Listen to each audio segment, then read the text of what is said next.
for the thousands in attendance and the millions watching around the world. Ladies and gentlemen, let's get ready to rumble!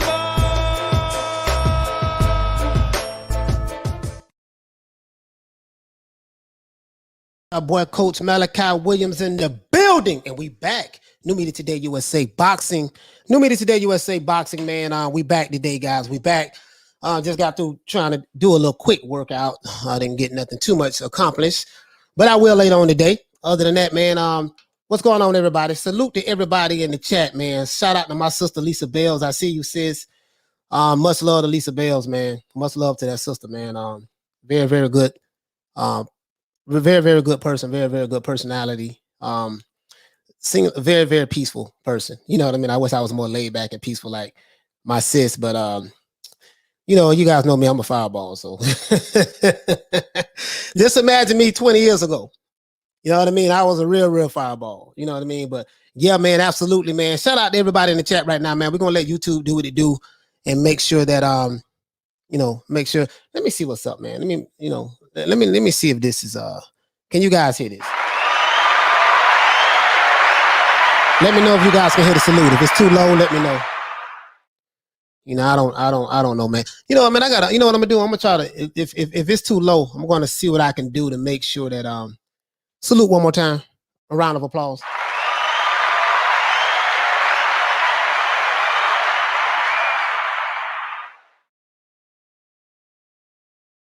Salute everyone in the chat. Okay, good, nice and clear. That's great. That's great. That's great. Hey, that's good news, man. That's good news. So at the end of the day, we have no proof to this day. Oh, you know what time it is, dude. Hey, man, listen, man. I'm telling you, I've been under assault, man. I've been under assault, bro. I have been under assault. I honestly believe that. I think that the Alphabet boys have been messing up the internet, messing up my roadcaster. I mean, I think they have some IT guys over there that really, really know how to hack. So, you know, I got to be very, very smart. You know, dealing with Alphabet boys, they have people from many different backgrounds, you know, so yes, sir. Let me go ahead and drop the link in there, man, for my co-host Shelton Moore. The big homie. I call Shelton the big homie. that's the big homie there, man. Compton is in the house. Hey, Shelton, you know my favorite group was NWA, man, even though they were studio gangsters. Well, Eazy-E wasn't, but you know, we know Ice Cube and them, you know, never broke a law in their life, but that's neither here nor there. You know what I mean? But I know guys who have caught cases listening to NWA, not knowing that those guys was not doing any of the stuff that they said that they was doing. You know what I mean? But we was putting in work out there when I was younger. We was putting in work out there when I was a little jitterbug. You know what I mean? You know, yeah, I say the real country jitterbug. You know what I mean? When I was a little whippersnapper, man, a little tadpole out there, man. We was putting in work back then. You know what I mean? But 47 now old. You know, almost halfway to the old folks' home. So, hey,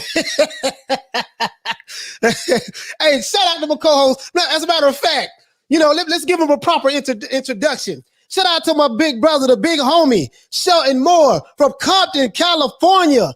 West Side, rise up. Round of applause. We're gonna put a round of applause. Salute. How you doing, brother? Doing good, fam. Doing good. I got some good news. What's that?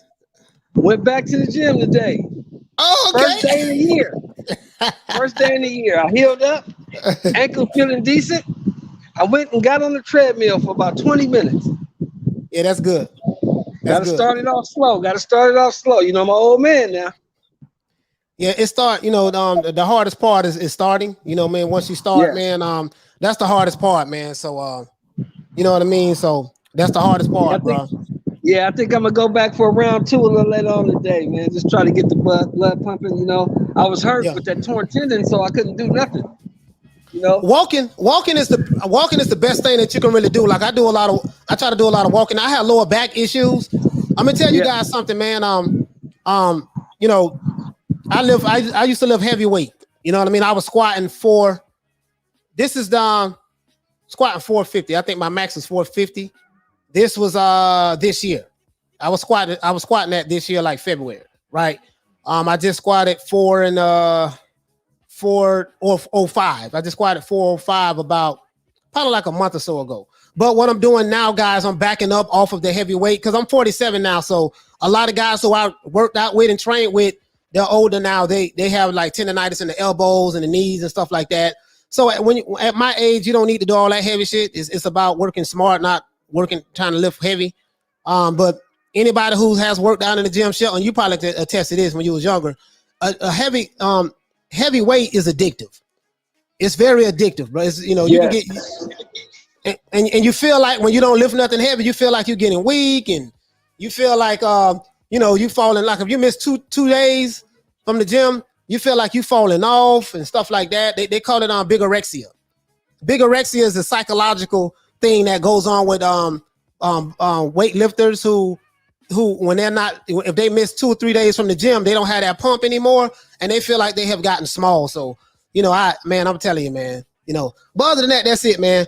But that's good, Shelton. You went back to the gym. That's good, man. Just walking. See, the thing for me was this, Coach. I used to go 3 or 4 times a week, but I work construction, so I'm carrying heavy shit all day long. I got these 50-pound bags on my back. I'm climbing up and down on these buildings. So I was always in pretty good shape. I stayed busy. But now I've been off for a year healing from this torn tendon, and I done gained 35 pounds just sitting around because I couldn't do nothing. You ain't got your feet, you can't do nothing. Yeah, Alex Gonzalez, you're right about that, fam, and I'm sure you was right about that. You know what I mean? So now I'm able to walk and move. I'm gonna go ahead and slowly get back into it. You feel me? Gotta get this 35 pounds off. Get my t-shirt body back. Yeah, you'll get that. I mean, you'll get them 35 pounds off. That just drink the water. Try to at least try to do. Well, you work construction, so you'll be able to work that off real well, and you'll be able to just drink that gallon of water a day, if not more, and then just do your walking, and that's pretty much all you need. And then, guys, if you want to just what now? The alphabet boys attacking me now. My internet just went out. What'd you say? No, I didn't know. Oh, your internet. Oh, no, I was just saying that because you work construction, you will be able to kind of like work that off. As you get older, the metabolism slows down, so it does, guys. It does, guys. As you get older, it's harder to lose that weight. It's harder to lose that weight, man, when you get older, because the metabolism slows down. You don't burn that that water weight like you did when you was younger. You know what I mean? So right, facts. And once you turn 35, 40, especially once you hit 40, and going to 50 and you hit your 50s, it slows down even more. Now, it's some people that just naturally skinny, like someone like a Snoop Dogg. He's not going to gain no weight, but he's an exception to the rule. That's genetics. But I'm proud father. You hit the nail right on the head, man. Try swimming a bit if you can. Yeah, swimming is damn good.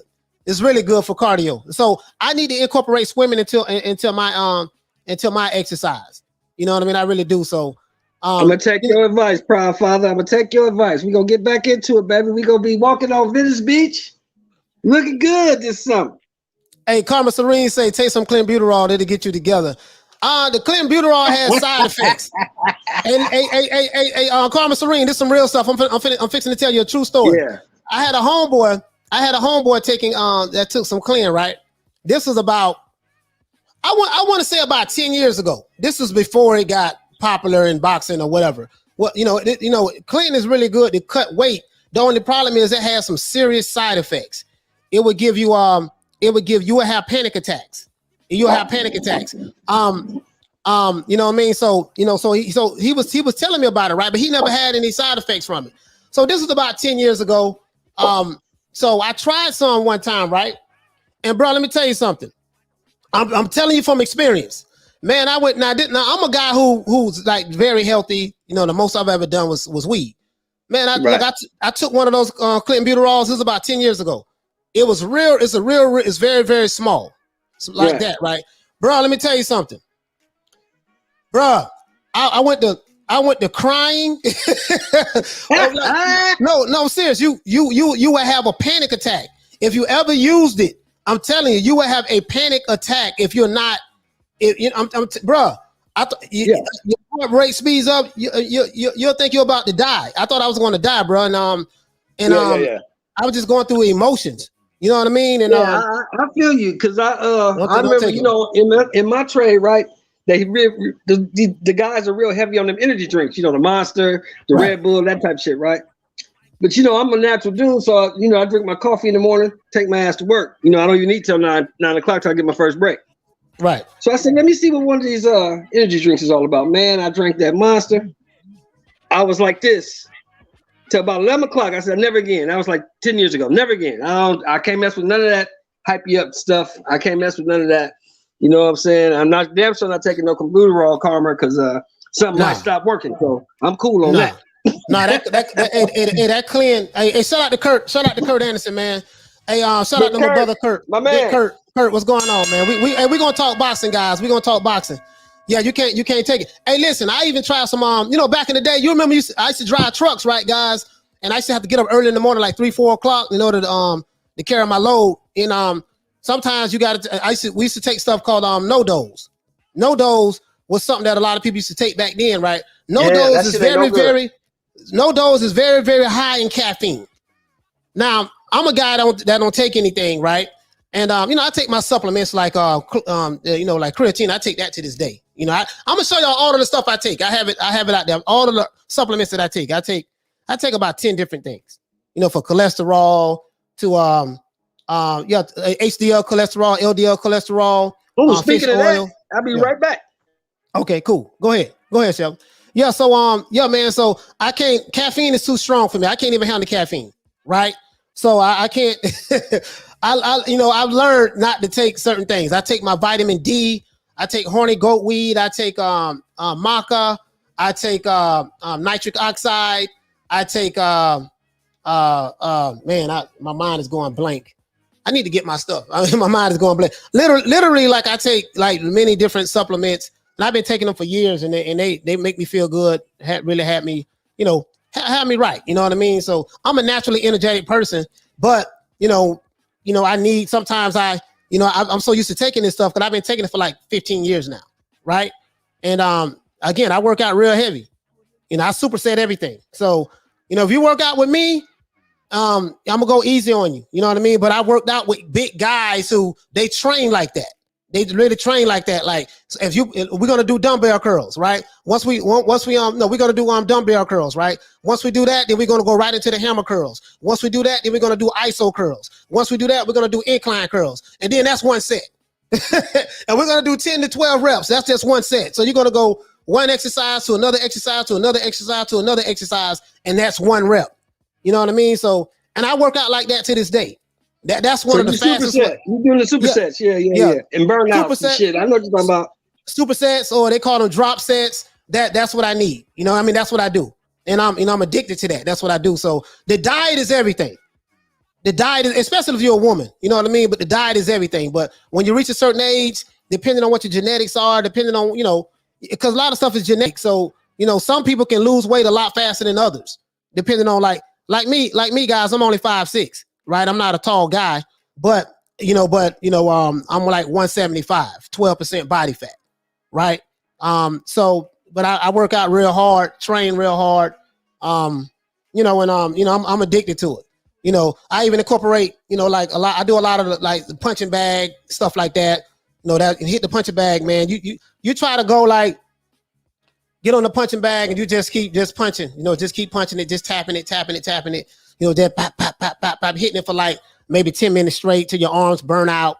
Hey, Fresh BX, that's what it's called, horny goat weed. Look it up. I'm dead serious. That's the name of it. I'm not making that up. Yeah, I gotta give me some of that. My wife will tell me to go get some of that. Hey, but it ain't nothing like really. It really just like give you the energy. To be honest with you, really gives you a lot of energy. But you gotta like some of this stuff. You gotta take it in combination. You just can't take one thing. So I've been using these supplements for a long time since I was like probably like maybe 20 years old. So and I'm saying consistently, right? But I've been taking it. I'm gonna say this to the older brothers around your age and my age and up. The circulation is key, fellas. Gotta keep the circulation going. Circulation is key. Nitric oxide is really, really good for the circulation. Really good.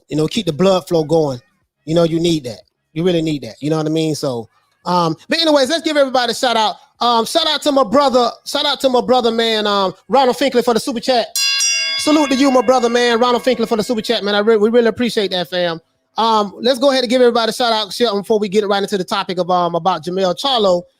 Today's topic, guys, as you know, is why does Jermell Charlo keep calling out Canelo Alvarez? You know what I mean? Which I don't understand it. And I'm Jermall? not going to. You talking about Maul, right? Yeah, Maul. Jermall. Big Sorry Maul. about that. Sorry about that, Mel. I didn't mean to put your name in it. Yeah, Big Maul. Hey, sorry about that, Mel. Big Maul. Big Maul. We want to know why you keep calling out Canelo Alvarez, man, when you won't fight in your own division to become undisputed. You have 3 other champions in your division that you can fight, but you keep calling out Canelo Alvarez. You're saying that, I just want to point out a lot of the contradictions. I'm not going to rip Jermall Charlo. I'm not going to rip them, guys. And I like Jermall Charlo, but I have to be fair. I got to call it right down the middle. You know what I mean? Hey, Coach, I got a news flash for you. What's that? Big Maul said last night, yeah, he'll fight Andre, but Andre got to fight Montiel first. Montiel, yeah. Come on, man. What is that? Come on. How you going to dictate who another man's supposed to fight? Exactly. Who do you think you are? Come on, dude. Exactly. Exactly. Hey, shout out to Alan Skill, man. Shout out to my brother Toon in the building. Shout out to Ivan. Shout out to Alex Gonzalez. Shout out to my brother Charlo. Shout out to I'm finna say Shelton. Shelton right here with me, man, the big homie. Shout out to my sister Lisa Bales. Shout out to Johnny Blaze. Shout out to the Bacon and Eggs. Shout out to Angus. Shout out to Alex Gonzalez. Shout out to the Sun Woo NYC. What's going on, fam? What's up, brother? What's up? You know what I mean? That's good, man. What's good with you, brother? What's good? Got much love for you, fam. Shout out to Bacon and Eggs. Shout out to we said Lisa Bell. Shout out to Halim. Halim in the building. What's going on, Halim? Shout out my to guy.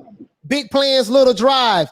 Hey, Halim, man, get in contact with Coach Askin, man, and tell him, man, we need one of those fighters, those up and coming fighters that he's currently working with. I would love to interview them. You know what I mean? Let him know that, man. Let him know that. You know what I mean? So shout out to Efren. Shout out to Efren. Shout out to New Money DMG. New Money DMG, what's up, fam? Shout out to Alan Skill. Shout out to Paul Young. Shout out to I don't want to keep saying the same names. Somebody new. Shout out to Fresh BX. What's going on, fam? Shout out to Eliza Feliciano. What's going on, brother? Shout out to Alex Gonzalez. Shout out to Jess 34753. Shout out to Uncle Dave Zilla. And who else we have? Johnny Blaze once again.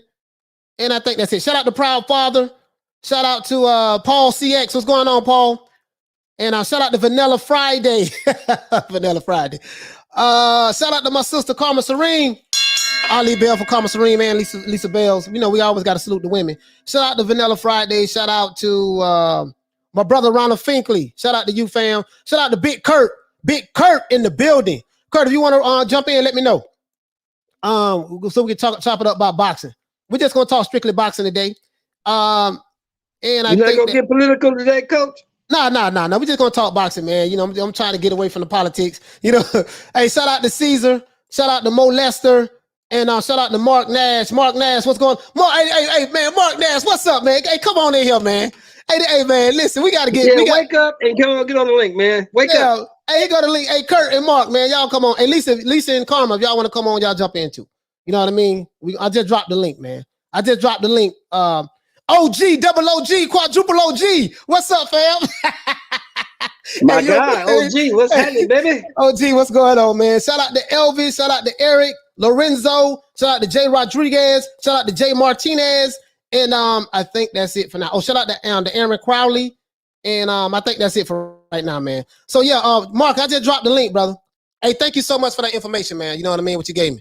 You know what I mean? So yeah, man. So this is what I don't understand. Jermall Charlo, and shout out to Richmond. Jermall Charlo, man. I want to bring this up, man, because I noticed that he's been calling Canelo out after the fight, after he fought Montiel. Now he did win in a unanimous decision. In my opinion, I thought he was going to stop Buddy, knock him out. I was wrong. Montiel was a lot tougher than I thought he was. And he really came on strong in the second half of the fight. And honestly, guys, he hurt Jermall Charlo in a couple of those rounds. He still lost the rounds, but he hurt him. You see what I'm saying? Jermall Charlo was a little bit too squared up. He was getting hit with those uppercuts, and he got hit with the left. You know, he got hit with some left hooks as well. But them uppercuts was really catching him. You know what I mean? So shout out to Black and Brown Boxing. You know what I mean? So it is what it is, man. I dropped the link in the description, Mark Nash, and I dropped the link for Kurt too if you wanted to come in, or Lisa, or there go Mark right there. Anyways, man, let's give a round of applause to my brother, Mark Nash. With Mark. Hit the Black RD and bell brown, for my brother, God, man. what's happening? Black and brown in the my building. God, what's happening, man? What's up, Mark?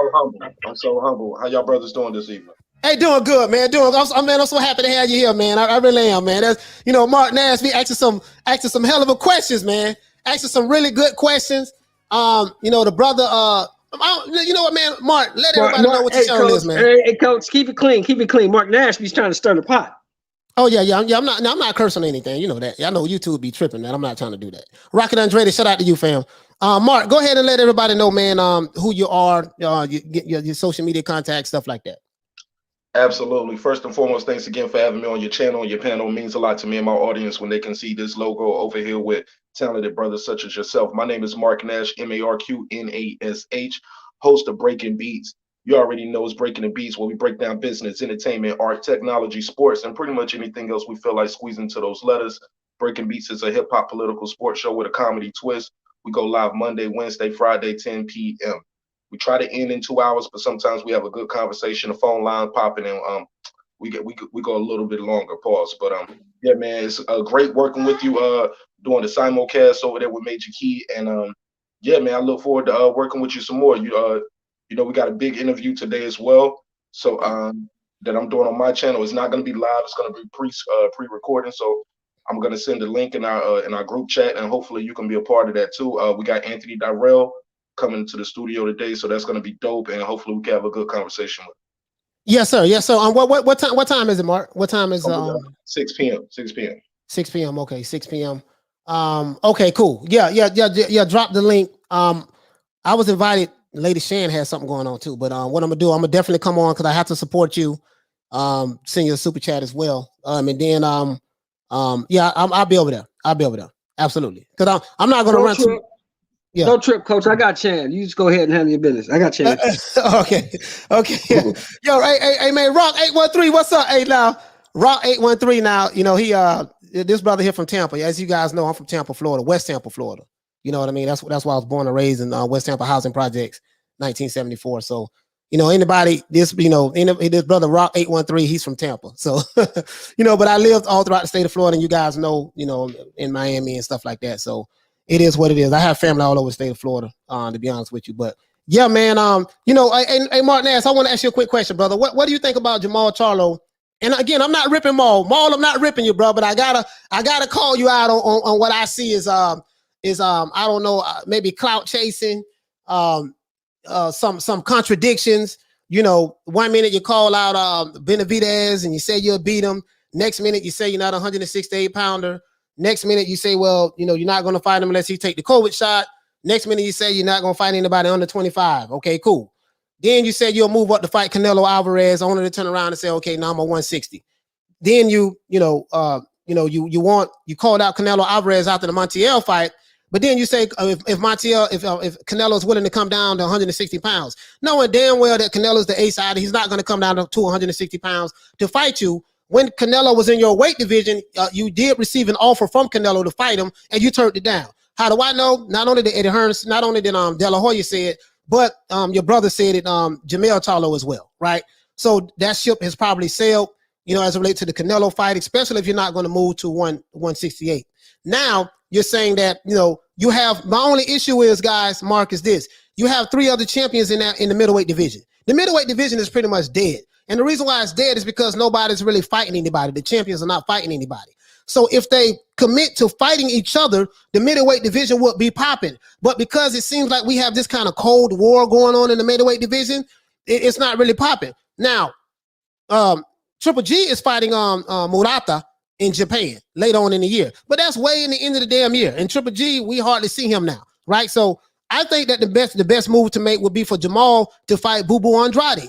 If you don't like the guy, that will make it even better to fight him. You see what I'm saying? But now you're saying that, first, I'm not a matchmaker, but if Andrade wants to fight you, he needs to fight Montiel first, and after he gets by Montiel, and then you'll fight him. I mean, it's a bunch of damn foolishness, in my opinion. And I got to call him out on it. I'm not trying to rip a man, but I got to be fair. If I'm going to go at everybody else, I got to go at his ass too and call him out on the foolishness. Because Jermell Charlo ain't doing that. The Lion ain't doing that. You see what I'm saying? Lions is supposed to be fearless and they you know, they the king of the jungle. And the only way you can show, if you are a lion, like you say you are, lions go after everything that's in their weight division. I'm going to prove to you that I am the true lion by fighting the other champions. And when I beat those guys, then there will be no dispute, kind of like what Josh Taylor did. So what do you think about that, Mark? Mark, can you hear me? Oh, yeah. Let me start by saying, man, you know how to load a question like I load up a sandwich, man. You stack that thing up. Man, you stack that thing up. But look, I'm going to keep it a buck with you, Coach. I might get kicked off your channel and your panel for this one, but when you frame it that way, the way you framed it, right, of course, you make the guy sound terrible. But I look at it from another angle. I like the fact that he's saying, you know what, the 160 is my division. Instead of keep trying to toy with the idea of moving up and he's not ready, or people trying to bait him. Now, granted, he did put his foot in his mouth. But sometimes I think you can say too much, and people who are the matchmakers, the people who are making, the people who sign your check are telling you, hey, man, chill out. No rush. You got time. Take your time. Slow down. And I think that's what happened. I believe he was sincere with what he was saying, but somebody else who has a little more clout and power told him, hey, fall back, focus on 160. You don't have to chase nobody. Eventually, they will have to fight you as long as you keep winning. So I like the fact that he said, hey, I'm not going. I don't have to go up there to fight these guys. Look, if they want to fight, come down here to 160. Because that other shit ain't going to work out the way you think it's going to work out, especially after the way I saw him fighting. He said he did all that talking about Benavidez get hit too much, and he got hit a lot. Now, granted, when you're trying to get your guy out of there, you are going to get hit more. You know, you're going into the wheelhouse, the lion's den, some would say, right? So I like the guys, man. I like Marl and Mel as fighters. I think their personality outside of the ring turns a lot of people off. You know what I'm saying? It just turns so many people off. Even as much as you love them and you want to root for the guys because of their story, it's like, why you have to say that? Why you do that? If you're going to call out Benavidez, no half measures, do full measures. You get what I'm saying? So, like you said, Canelo's not coming down. But I've been saying this for years, for a couple years now. I was like, why don't he and Boo Boo mix it up? And then I finally heard his brother, I think it was Mel, said that. He was like, man, he ain't getting no money with us. You know what I'm saying? We're going to blackball him. He on the blacklist and stuff like that. I'm like, no, that ain't how we do it, brother. You know what I'm saying?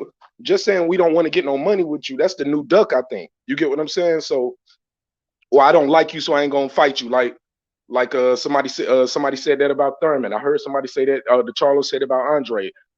Fury said it about Wilder at one point. I don't like you, you disrespecting me, so I'm not going to fight you. We can't support that, especially when that guy has a title. You need to go through him to unify. And I think there's no reason. And then he was talking about Andre. He's a horrible fighter. You know, trying to do the Canelo thing. My G, the guy's a champion. He's an undefeated champion.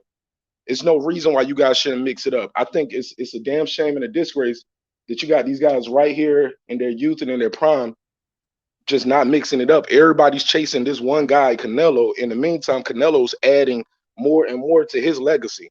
He's going to be in the Hall of Fame. Probably already a Hall of Famer. Just like he's a Hall of Famer. And his titles. You guys got more work to do, man. But go ahead. He is. Yeah, no, you're right about that. Canelo is a Hall of Famer, and I totally agree with you. I'm not disagreeing in anything you said. I'm not disagreeing with you at all. I'm not trying to rip Jermall Charlo at all. I totally agree. He needs to stay at 160. You know, he don't have to call Canelo out. You know, if they fight each other later on down the line, cool. But he needs to stay at 160. My only thing is clean out your division, because Canelo is cleaning out the one super middleweight division, right? Whether you agree with how he did it or not, I'm not even arguing about that. There's only one true undisputed champion in boxing that I know of right now, and that's Josh Taylor. Josh Taylor is that guy. So all I'm saying, and then Jermell Charlo is trying to become undisputed as well. So Jermell is really doing what I thought Jermall was going to do. So really, that's what I'm comparing them to. Listen, you in the middleweight division, fight the other champions. That's all I'm saying. Like you PBC, you Lions only, you your own boss. You do what you want to do, when you want to do it, how you want to do it. That's the message that they're pushing with the PBC. You know what I mean? Even though you got to call Al, and Al got to be the one to make things happen. But but my point is, you the lion. Show me you the lion. Jermell is doing that in the junior middleweight division. Why is Jermell the one fighting to become undisputed? But it seems like to me, Jermall doesn't have that same energy. He doesn't have that same desire or goal to do what Jermell is doing. And so that's what I'm comparing him to. I'm really comparing him to his brother. You know what I mean? Like when his brother is doing A, B, C, and D. You see what I'm saying? But I just don't understand it. But I do agree with you. Let him stay at 160. But if you're gonna stay at 160, clean out the division. Don't sit back and say, hey man, I'll fight you. I'll fight the WBO champion, but you have to do A, B, and C in order for me to fight you. And I don't agree with that. You know, even if you are a diehard Jermall Charlo fan, you have to admit that something is wrong with that picture. You know what I mean? Do you think so? Does this mean that Jermell, if he's successful at 154 and gets undisputed, he's not going to move up to 160 because his brother going to stay at 160? So it seems like he's going to try to reign and defend undisputed time and time over. That means Errol probably is not moving up because he don't want to fight the stablemate, right? Nah, Errol said that well, you know what? These fighters say a lot of stuff. It's kind of hard to hold stock in what fighters say because they'll say some things that they, like you say, they're handlers. You didn't say handlers, but I'm saying that they're handlers or they're matchmakers or whoever they have a partnership with or the powers that be that control the purse or tell them, hey, man, hold up, man. You're speaking a little too fast. We're going in a different direction, right? So Errol said that if he can't get the fight with Crawford, you know, he's going to move up because he fights Pacquiao in August. Crawford is leaving in October. His contract is up. I can tell you that unequivocally. I haven't physically seen the contract, but from everything that I've been hearing, from the sources that I have, basically Bernie the Boxer, when I spoke to him, Crawford is out of it. Now, whoever he fights before then, you know, I don't know, before October, but it's a done deal with Crawford. So if he's not able to make that fight with Bob Arum and Crawford, more than likely he probably won't be able to make it anyways. Then he said he's going to move up to 154. This is what Errol Spence said. Now, is that true or not? I have no idea. But this is what he said. He said he's going to move up to 154. Now, if he moves up to 154, he's going to have to fight his stablemate, Jermell Charlo, the guy who he's sparring. Unless, you know, because him and Jermell are stablemates and they with the PBC, maybe they won't fight each other. But I don't know. But who knows, man? Who knows? You know, if Mel stays at Mel can make a lot of money. Once he become undisputed, they're going to have to put him on the pound for pound list. Mel is going to make history. And like Jermell Charlo is one of my favorite fighters. You know, as you know, Crawford is my favorite fighter. Canelo, and then it's Jermell Charlo. And then I like Anthony Joshua. You see, and then the fifth one is up for grabs, but you know, the fifth one is up for grabs. But oh yeah, Teofimo Lopez and then Josh Taylor and those other guys. But who knows, man? I don't. Who knows if you know? Spence said he will move up to 154 if he can't get the Crawford fight. So, I like Jermell Charlo, man. I really like that kid, man. Like Jermell, he want all the smoke. He talk a lot of trash. He fights with passion. He reminds me of Clubber Lang from Rocky 3, Mr. T. You know, he reminds me of him because. Coach, let's be clear. I'm sorry, Coach. I can't with this, man. Let's be clear. And I got to keep it a buck with you. And I know I watch your show. I'm a fan of your show, and I know you're gonna respect the honesty, whether we agree or not. Long as we respectful, right? Coach, all right, go ahead. Jermell Charlo is having one of the easiest roads to undisputed I've ever seen in my life, bro. I'm gonna just keep. You think so? Man, look, man. Josh Taylor road to undisputed. I thought that was Bud. I thought Bud had the easiest road. No. Okay. Might be second now. There you go. That's what y'all say. That's what them people over there say. No, Mark Nash never said. No, he never said that. He's speaking specifically on Jermell. That fight with Banana. Look, Josh Taylor didn't get his with a jab. I'm gonna get his straps with a jab to the body and a guy on the ground shaking. A little flick jab to the body, and Banana was out of there, man. It's not like he didn't fight Hurd. He didn't fight Hurd to get the titles. Now, granted, it's not his fault that Hurd lost. Yeah. So I get it. Oh no, baby. I'm sorry, my baby hit on made a mess. Oh yeah. Go ahead, man. I'm sorry about that. Mark. Yeah. Listen, man. I don't know, man. So, do you guys think that Jermell Charlo had an easy road? Has an easier road though? Like, I say this all the time, Coach. I say this all the time. He had the road he had. He fought the dudes that was there who was in front of him. That's all he can do. Any fighter, that's all you can do. You know, I'm like, man, hold on. Hold on. Let me pull up Jermell, man. Cause I don't know, man. You know, cause I gotta. Hold on. Sorry about that, guys. Let me do this. I'm gonna go to. Bear with me for a moment, guys. I'm gonna pull up Jermell right quick, and then just see because it's Jensen Rosario, coach. That's who he fought. He already had the WBC. He fought Jensen Rosario, got 2 of the belts. But Jensen Rosario, who did Rosario beat? Jensen beat J-Rock. He beat J-Rock. Beat Hurd. J-Rock beat Hurd. Okay. Now so a lot of people say J-Rock was, I don't know, Hurd was weight drain. I don't know, but J-Rock gave him the business. And then so J-Rock became unified champion. And then Rosario beat him, right? And then Jermell walked through him. I mean, but listen, but no one knew prior to that fight that fight was going to be that easy for Jermell. That's not his fault. So he beat the man. So he beat the man that beat the man. So what's the problem, Mark?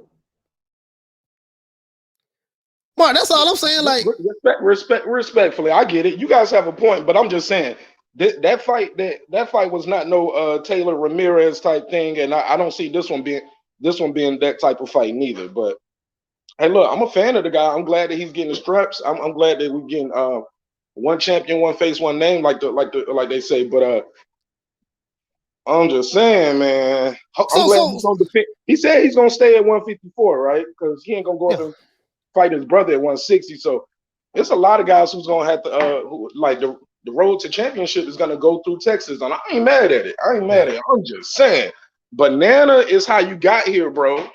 A flick jab to the body. The guy's on the ground shaking, shivering and shaking on the pavement. So hold on, one second. Hold on, fellas. Now, Coach, I'm not speaking, directing this towards you, Mark Nash, but Coach, have we not heard this same soliloquy before? What Shelton? Well, Terrence Crawford ain't fought no goddamn body. He was undisputed at 140, yeah, but who did he fight? He didn't fight no goddamn body. Sounds kind of similar, don't it?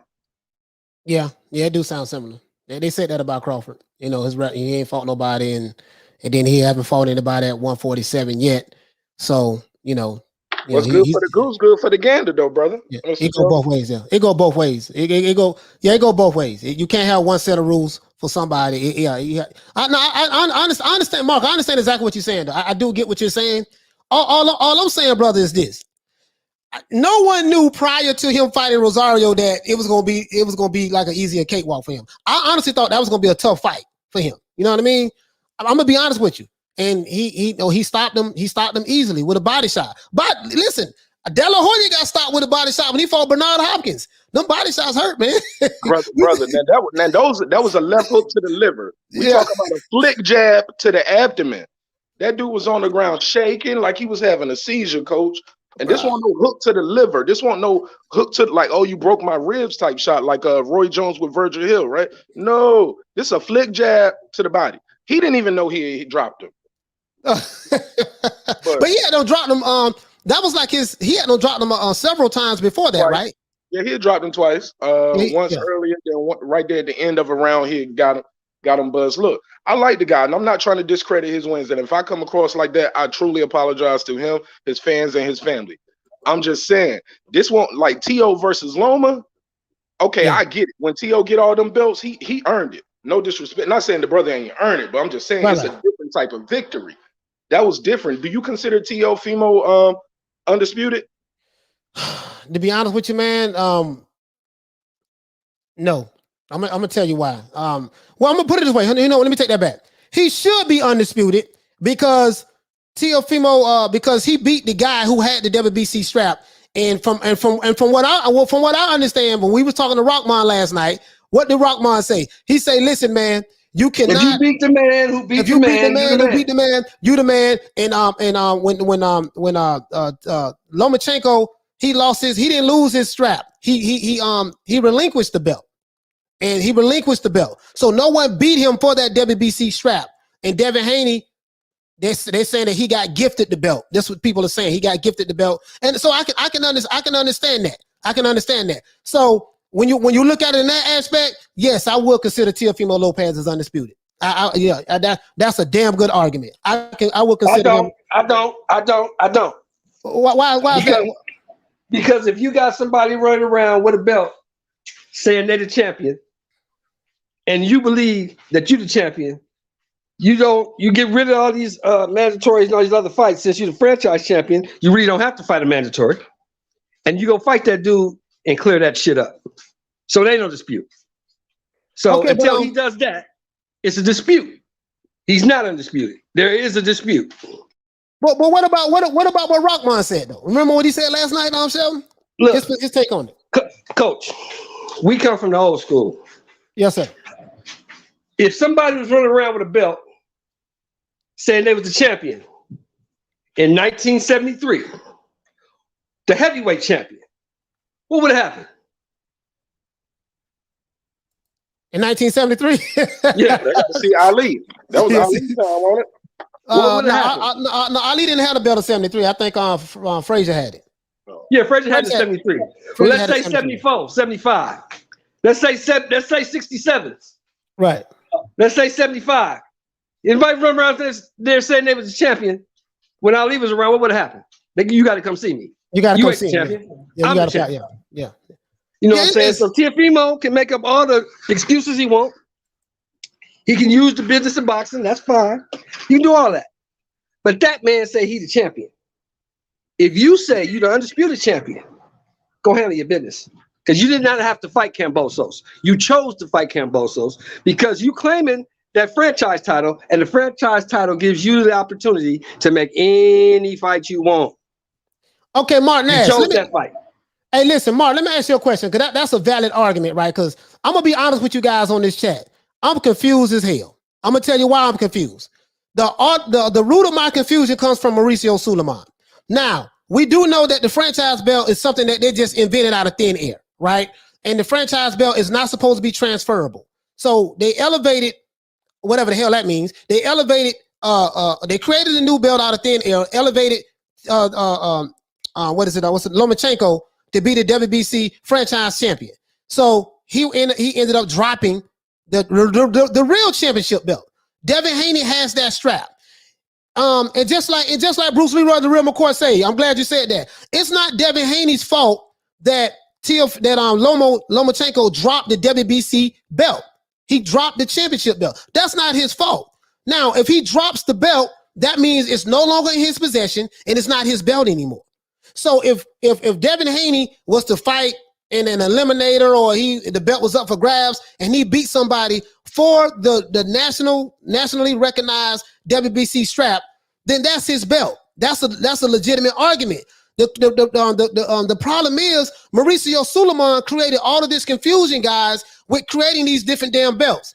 So now you got one argument where Teofimo dad is going around telling people or whatever that my son is undisputed, right? But there's a dispute because Lomachenko dropped the belt. And Devin Haney should not be and I'm not capping for Devin Haney, but I'm just calling it the way I see it. Devin Haney should not be ostracized or picked on or belittled because he, what people say, inherited a belt that the guy who could have fought Devin Haney could have fought Lomachenko. Lomachenko didn't want to fight him. So he said, before I fight this guy, I'm gonna just throw the belt away. I'm gonna drop the belt. You see what I'm saying? We can't put that on Devin Haney, And then if Teofimo beat Lomachenko when he no longer had the WBC strap, he received an elevated version of that belt, which is the franchise belt. Then I'm just saying, like, did you get what I'm saying, Mark? Like, that it's not making any sense to me. I'm confused as hell, bro. Look, and I agree, because look, Tio even let me rewind, and I want to just add to what you said, and just add to what you said on a couple points. You're right, it's not Devin Haney's fault, but also it's not Tio's fault neither.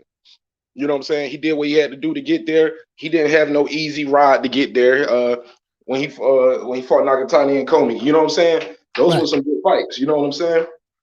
Comey for as long as it lasted, right? But we didn't expect him to go in there and ice him like that. So it's not his fault. But he could have fought Devin immediately after that. He could have fought Devin immediately after that. He wanted to ride the wave and ride the reign of being quote unquote undisputed. But you are disputed. It's a dispute. Because if Kambosos beats him, he's not going to be undisputed. Yeah, he's just going to have the IBF championship, right? No. If Kambosos beats him, he's going to get all of those belts. That and I don't know about the franchise because he would have to petition to get that, like the same way Tio petitioned to get it if he wins. But Tio and his father even said that they didn't think we was going to beat Loma. That's why they didn't have no rematch clause for him. They didn't, or for us and him. You know what I'm saying? They didn't think we were going to win. Okay, I get it. They doubted you, but you got out of there barely, my G. Right there at the end, he was coming up. He was pressing. He was starting to press, and Tio might have started getting gas, but yeah, man, he was starting to press at the end. But I think there's no reason why he shouldn't and could have fought Devin next. That would have been huge. It was a bigger fight than Kambosos. A lot of people never even heard of him until that fight was made. And I just really think it's bad for the sport. I remember his father. I was talking to him and I said, "So you said he kept saying Devin haven't fought nobody. Well, who is Kambosos for?" And I was like, so let's say he fight, get his name up, blah, blah, blah. When would you fight him? He told me dead to my face. He said, "Never, motherfucker." That's what his daddy told me. So it's I don't see that fight happening because his dad literally said that to me. And he said that it was on his birthday. He had a little, yeah. And I could just feel the energy and I can hear the energy. And I'm like, man, they don't want this fight. They do not want this fight. See, but this is what I'm saying, Shelton, and this is what I'm saying, Mark. Again, Mauricio Suleiman created all this damn confusion. You see what I'm saying? True. Teofimo Loop. Why? No, let me ask you a question. Why did Lomachenko drop the WBC title? Why did he drop that belt? He fought hard to win that belt. He went through pain and suffering to fight in order to win that belt. Why did he just give it up so easily? I mean, he gave it up for the franchise title, which was supposed to be, according to Mauricio, a superior title. See, this is what I'm saying. So basically what he's saying is if Mark got off. But listen, guys, so if now the franchise title is the superior title, then that means the title that was the supreme title is not superior anymore. So Mark, so that means the WBC, the super lightweight championship, right? It's not superior anymore. So basically a sanctioning body, the president of a sanctioning body can decide at any given moment in time when we can make a belt superior and when it's not superior. Like we were talking about this yesterday, Shelton. The WBA, check this out, Mark. The WBA regular heavyweight championship belt of the world was the one and only supreme championship belt, right? With the WBA. Muhammad Ali had that belt. Joe Frazier had that belt. George Foreman had that belt. Mike Tyson had that belt. You're talking about the WBA was the belt until they created in the heavyweight division the WBA Super. Now the WBA Super is the main belt, and the regular belt has been, belittled or whatever the case may be. It's not really worth anything anymore. So when I talk about Trevor Bryant being the American heavyweight champion of the world, and the only American heavyweight champion we have, everybody laughs at me, understandably so. I get it, guys. Everybody laughs at me, but that belt has historical value because of the people who came before Trevor Bryant who has that belt. Now the WBC has created a franchise belt in the lightweight division, and now we're saying that the super WBC lightweight championship belt is worth nothing anymore. And like out of nowhere, Mauricio Suleiman did this out of nowhere to cater to and appease certain fighters, and it's not fair to Devin Haney, in my opinion. It's not fair to Teofimo Lopez, in my opinion, as well. We shouldn't even be having this discussion. I agree with you, Mark. Teofimo needs to fight Devin Haney. But we probably won't see that fight because Teofimo is with Top Rank. And in order for Devin Haney to fight for that belt, he's going to have to come into some kind of contractual agreement with Bob Arum to fight on Top Rank. And that's unfortunate. That's unfortunate. But they can do a joint promotion. They've done that before. They're doing it with the Tyson and Wilder right now. They did it with Mayweather Pacquiao. They did it with Bud has fought a PBC fighter before, not the ones we wanted to see him fight. Right. But the guys can make the fight when they want to fight. We had who do we have on Major Key one day? But we asked them, say, is it David Benavidez, who's like, how hard is it really to make these fights? He said for him it's hard because these guys don't want to fight. But if these guys want to fight, man, it's easier to make a fight than you think. Because we see fights getting made that we don't want to see all the time. Right. Like, because that guy who's the lower opposition took the check. Right. They're not arguing about A-size gloves and all this. The dude just want an opportunity. That Reyes fight versus Herb, it was easy to make because it was supposed to be 54. Then Herb said, "No, I want to fight at 60. I ain't ready." And then guess what? Reyes, he had to acquiesce. It was like, okay, I fight him at 60 then, because he needed the opportunity. He needed that Jarrett Hurd name on his resume more than Hurd needed his name, and that's what happens. So guys who have the position of leverage often flex their leverage. Right. We heard Charlo saying, "You got to fight the guy I just beat. You got to fight him." We didn't want to see you fight him at first, brother. We didn't even want to see you fight him. And it just turned out to be a good scrap. I'm just, Coach, you laughing, but we didn't want to see that. No. Hey, but brother Shell was like, man, who the hell is Montiel? We don't want to see that man. I was calling that man Monte Cristo, Monte Sandwich, all kind of shit. I was talking bad about that man, and that man came in there and he fought. He stood up to Jermall, and he fought. He stood up to Jermall. Now, I was telling Coach yesterday, Mark. Now you can tell me. I think we talked about this yesterday, but I was telling Coach yesterday this. I think that fight said more about Jermall than it did about Montiel. I don't think Jermall is everything they say he is. Man, hold on. Let me address this question. Jay Martinez says, T.O. haters always discredit. T.O. is 23 years old, the best young fighter in the world. Okay, that's very subjective, sir, but let me clarify that. That you can flip that both ways. If you're saying people are trying to discredit Teofimo Lopez for his accomplishments, I can make the same argument that you, Jay Martinez, no disrespect to you, brother, just trying to be objective, you are trying to discredit Devin Haney because of your bias for Teofimo Lopez. And I'm going to tell you why. Devin Haney has the real championship belt. Teofimo has the franchise belt.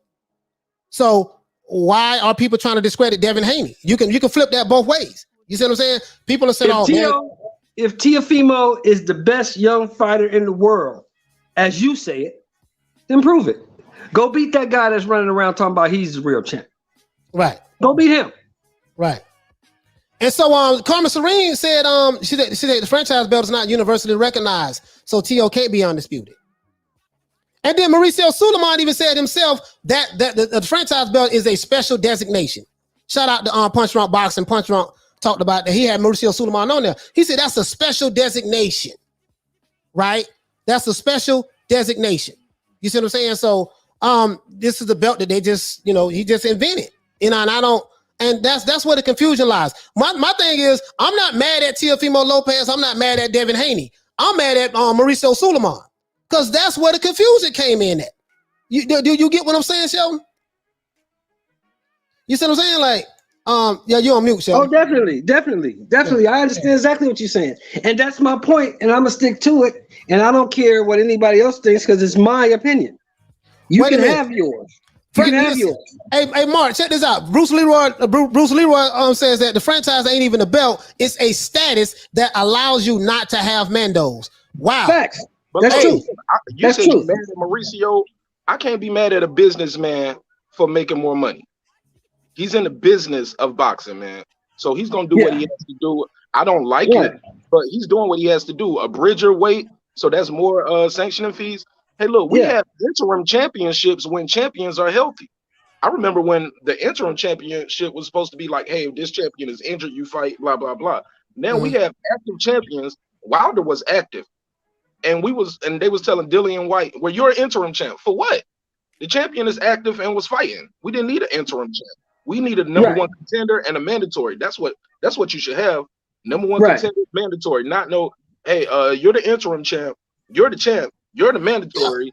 You're the come on, bro. Yeah. Yo, what the hell is the interim? Let me hit Johnny Blaze right quick. Johnny Blaze right quick. Coach, how did Devin get that belt? It don't matter how he got that belt. He got it. He's saying he's the WBC champion. If Teo has a problem with anything that Devin Haney is saying, then go fight him and eliminate the problem. Stop talking. More fighting, less talking. More fighting. But Devin, was that when Lomachenko dropped that belt? Was that belt up for was it vacated? That's vacated, and he had to fight somebody. Two people, they had to. Devin had to fight someone for the vacant title, right? Is that how it happened, or he just got? No. Devin was in a tournament that Teo dropped out of and went the IBF route quicker to a title. I respect that. He wanted to get a title. Okay. Devin won the tournament. He beat the Russian guy. That made him the mandatory challenger for the WBC champion, which at that time was Lomachenko. 2 weeks or 3 weeks after Devin beat the Russian guy, they had a WBC convention. At that convention, Lomachenko petitioned, or his team petitioned, for the franchise title. He was awarded the franchise title. That he had to drop the WBC. Once he dropped the WBC title, the title was awarded to Devin Haney because Devin Haney was the mandatory challenger for that title. He never fought nobody to get it. That's why people have a problem with him saying he's a WBC champion, because he never won the title in the ring. He never fought nobody to get it. That's a legitimate argument. What I said was what Devin should have done was told Mauricio, no, I don't want that belt. Make it vacant, set up a fight, and I'll fight whoever you decide for that title. Since I'm the number one contender and I'm the Mando, I'll fight whoever it is to win this title, but I don't want you to give it to me. That's where the confusion came in. And that's what Punch Drunk was saying on his channel. Shout out to Punch Drunk Boxing. He was saying, listen, y'all should have just not even accept that belt. He was telling Bill Haney that. You shouldn't even accept that belt because Mauricio Suleiman is kind of like playing you guys for fools, because basically what they're saying is the franchise belt is the superior belt now over your belt. And since it was pretty much given to you, you know what I mean? You didn't fight for it. You didn't win it in the ring. You know what I mean? You can't really, they're playing. And so I disagree with that. I disagree with Punch on that. And I disagree with you as well on that, sir. I'm not saying that. I'm just repeating what Punch was saying. This is the argument that he was making. Again, I'm confused. This is my position. I'm confused as hell. My displeasure is pointed towards Mauricio Suleiman, because all of this could have been avoided had he not say, listen, Lomachenko, we're not going to give you a franchise. Forget all of that. You have to defend that belt. Because prior to him being elevated to the franchise, is that the WBC Super, Sheldon, that Devin Haney has? He has the WBC regular lightweight title. Okay, so prior, okay, let's go. Let's do this. Prior to Lomachenko asking to be elevated to the franchise, the superior belt in that division was what? The WBC lightweight championship. Which is there is no super champion in the WBC. Okay, which is what Devin Haney currently has. Yes, he's the WBC lightweight champion. Look at BoxRec. It's gonna say Devin Haney, WBC lightweight champion. So check this out, guys. Check this out. Prior to Lomachenko asking to be elevated to the franchise belt, the regular WBC championship belt, which is what Lomachenko had, was the main belt. That was it, right? So now, when he petitioned, why he petitioned to become super? Oh, no, sorry about that. Why did he petition to become the franchise champion? That's what I want. Because he didn't want to fight. He didn't want to fight his Mandos. He wanted to fight Teo in a unification fight. He didn't want to fight mandatories. That's why he asked for the designation. You ask for the designation because you don't want to fight your Mandos. You want to make the fights that you want to make. Okay. All right. Okay, good. So that belt was the main belt that he had. So he didn't want to fight the mandatories. So he worked out something with Mauricio Sulaiman where he can be elevated to a franchise champion, and then that belt that was the mandatory, that was the universally recognized main title in that division, he decided to give it up. Yes, sir. That's what happened. So now we're saying that because he petitioned to become franchise, now we're going to recognize the franchise belt as a superior belt, and the belt that's always been recognized as the main belt, we just going to disregard that. It doesn't mean anything anymore. Is that what that's what the man said? That's what we're doing. If it fits our narrative, that's what we're doing. If it fits in and makes sense for what we want to make sense, then that's what we'll do. Then we can say Tio's undisputed because he beat Loma. Fine, Loma was the recognized guy at 135. I admit that. But Lomachenko dropped the belt before the Tio fight. That means he was no longer the WBC champion. Period. I don't care how you spin it. That's what happened. If you drop the belt, you no longer own that belt. You dropped it. Okay. So now Devin Haney has it. No matter how he got it, he has it. He's saying that he's the WBC lightweight champion. Teofimo is saying, I'm the undisputed lightweight champion. So since there is a dispute, they need to settle it. Right. Okay. So I can make it even more simple. This is my iPhone. This is my iPhone. This is my phone. I make a decision to drop my phone and say, hey, you know what? Apple just came out with this is the iPhone 12. Apple just came out with the iPhone 14.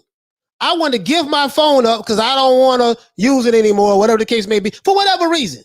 And I want to elevate or purchase or petition to receive an iPhone 14 that AT&T, they don't have an iPhone 14, but I'm just saying, that AT&T currently has out. Once I drop this phone, and let's say Mark Nash or Shelton say, hey, man, you know what, man? Well, if Malachi don't want the phone, let me take the phone that he had. Once I give the phone up, it's no longer mine anymore because I decided that I did not want it anymore. I want something new or something better for whatever the reason it may be. Now, someone can say, hey, man, listen, man, well, you know that phone that you got, Sheldon, it really ain't your phone. That's really Coach's phone. Sheldon can say, well, not really. Coach gave the phone up. Once he dropped the phone and he said he didn't want it anymore, it's not his phone anymore. It's mine. Because it's in my possession. Because if it really was Lomachenko's belt, or if it really was Teofimo Lopez's belt, well, that ain't Teofimo's fault. I'm not going to use that example. But once he gave it up, it's not his anymore. So we Coach, Coach, drop the link for Black and Brown. You want to go in the panel? Yeah. Okay. Yeah, I'm gonna do that. I'm gonna do that. You know, now I know y'all might say, Mark, I know you're saying that's a crazy analogy, but all I'm saying is this here: once you give it up, it's not yours anymore. You can't claim something that's not yours. Now that has nothing to do with here you go on Black and Brown. That has nothing to do with Teofimo Lopez or Devin Haney. Has nothing to do with them. Remember, guys, I'm talking about Mauricio Sulaiman. He is the author of the confusion here. I'm not banging on Teofimo. I'm not banging on Devin Haney or Lomachenko. Lomachenko gave the belt up. So now the WBC regular doesn't mean anything anymore. So that means that Devin Haney doesn't mean anything anymore. You know, he's really not a champion. Since we're going to go down that road, well, he really ain't no champion because the belt he has, he didn't fight for it, right? Okay, cool. We can run with that narrative. So now the WBC franchise in the lightweight division is the superior belt. You know what I mean? So what all I'm saying, guys, is this: the confusion comes from him. We can't get mad at Devin Haney. We can't get mad at Teofimo Lopez. We can get mad at Lomachenko because he the one petition for the belt. You know what I mean? But as a matter of fact, let me get to the super chat. Someone gave me a super chat. Yeah, but you guys see what I'm saying? It's Mauricio Sulaiman, dog. That's all I'm saying, man. We can't get mad at the fighter show. And that's all. I'm not mad at T.O. I'm not mad at Devin Haney. It's Mauricio Sulaiman. I'm not mad at either one of them. They ain't sent shit to my bank account. I ain't mad at neither one of them. I'm just saying, don't say you're something that you're not. That's all I'm saying. Loma did not have the WBC championship when you fought him. So you cannot claim you are the WBC champion because you did not win that belt. Period. There's no way around that. Hey, shout out to my brother Martin Nash for the super chat, man. Hey, Black, was it Black and Brown? I dropped the link, man.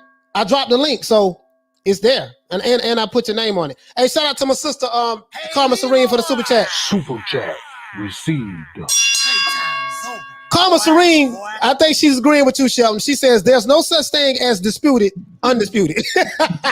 That's common sense, Karma. Karma, that's why you my girl. That's why you my girl, Karma. Because that's common sense.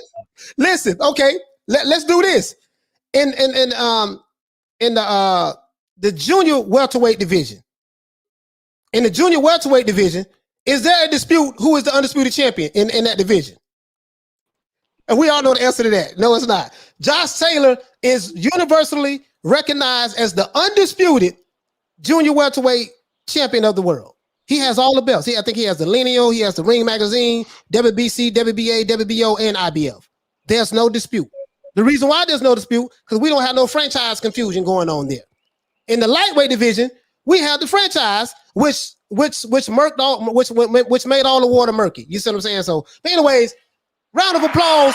We have Black and Brown in the building. Black and Brown. Hit the Ali Black and bell. Brown, my man. And salute. Go ahead, brother. Chop it up, fam. First and foremost, Coach, thanks for having me. It's the first time I'm on a panel with you, on your panel.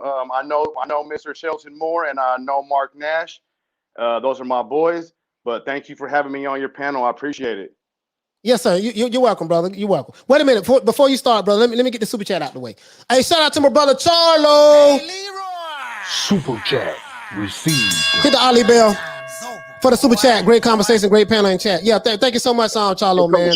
You missed a super chat earlier too. Ronald Finkel, he matched me. He dropped you another super chat. I know you got mine in, and you said Karma Serene, but Ronald Finkley had donated to you as well.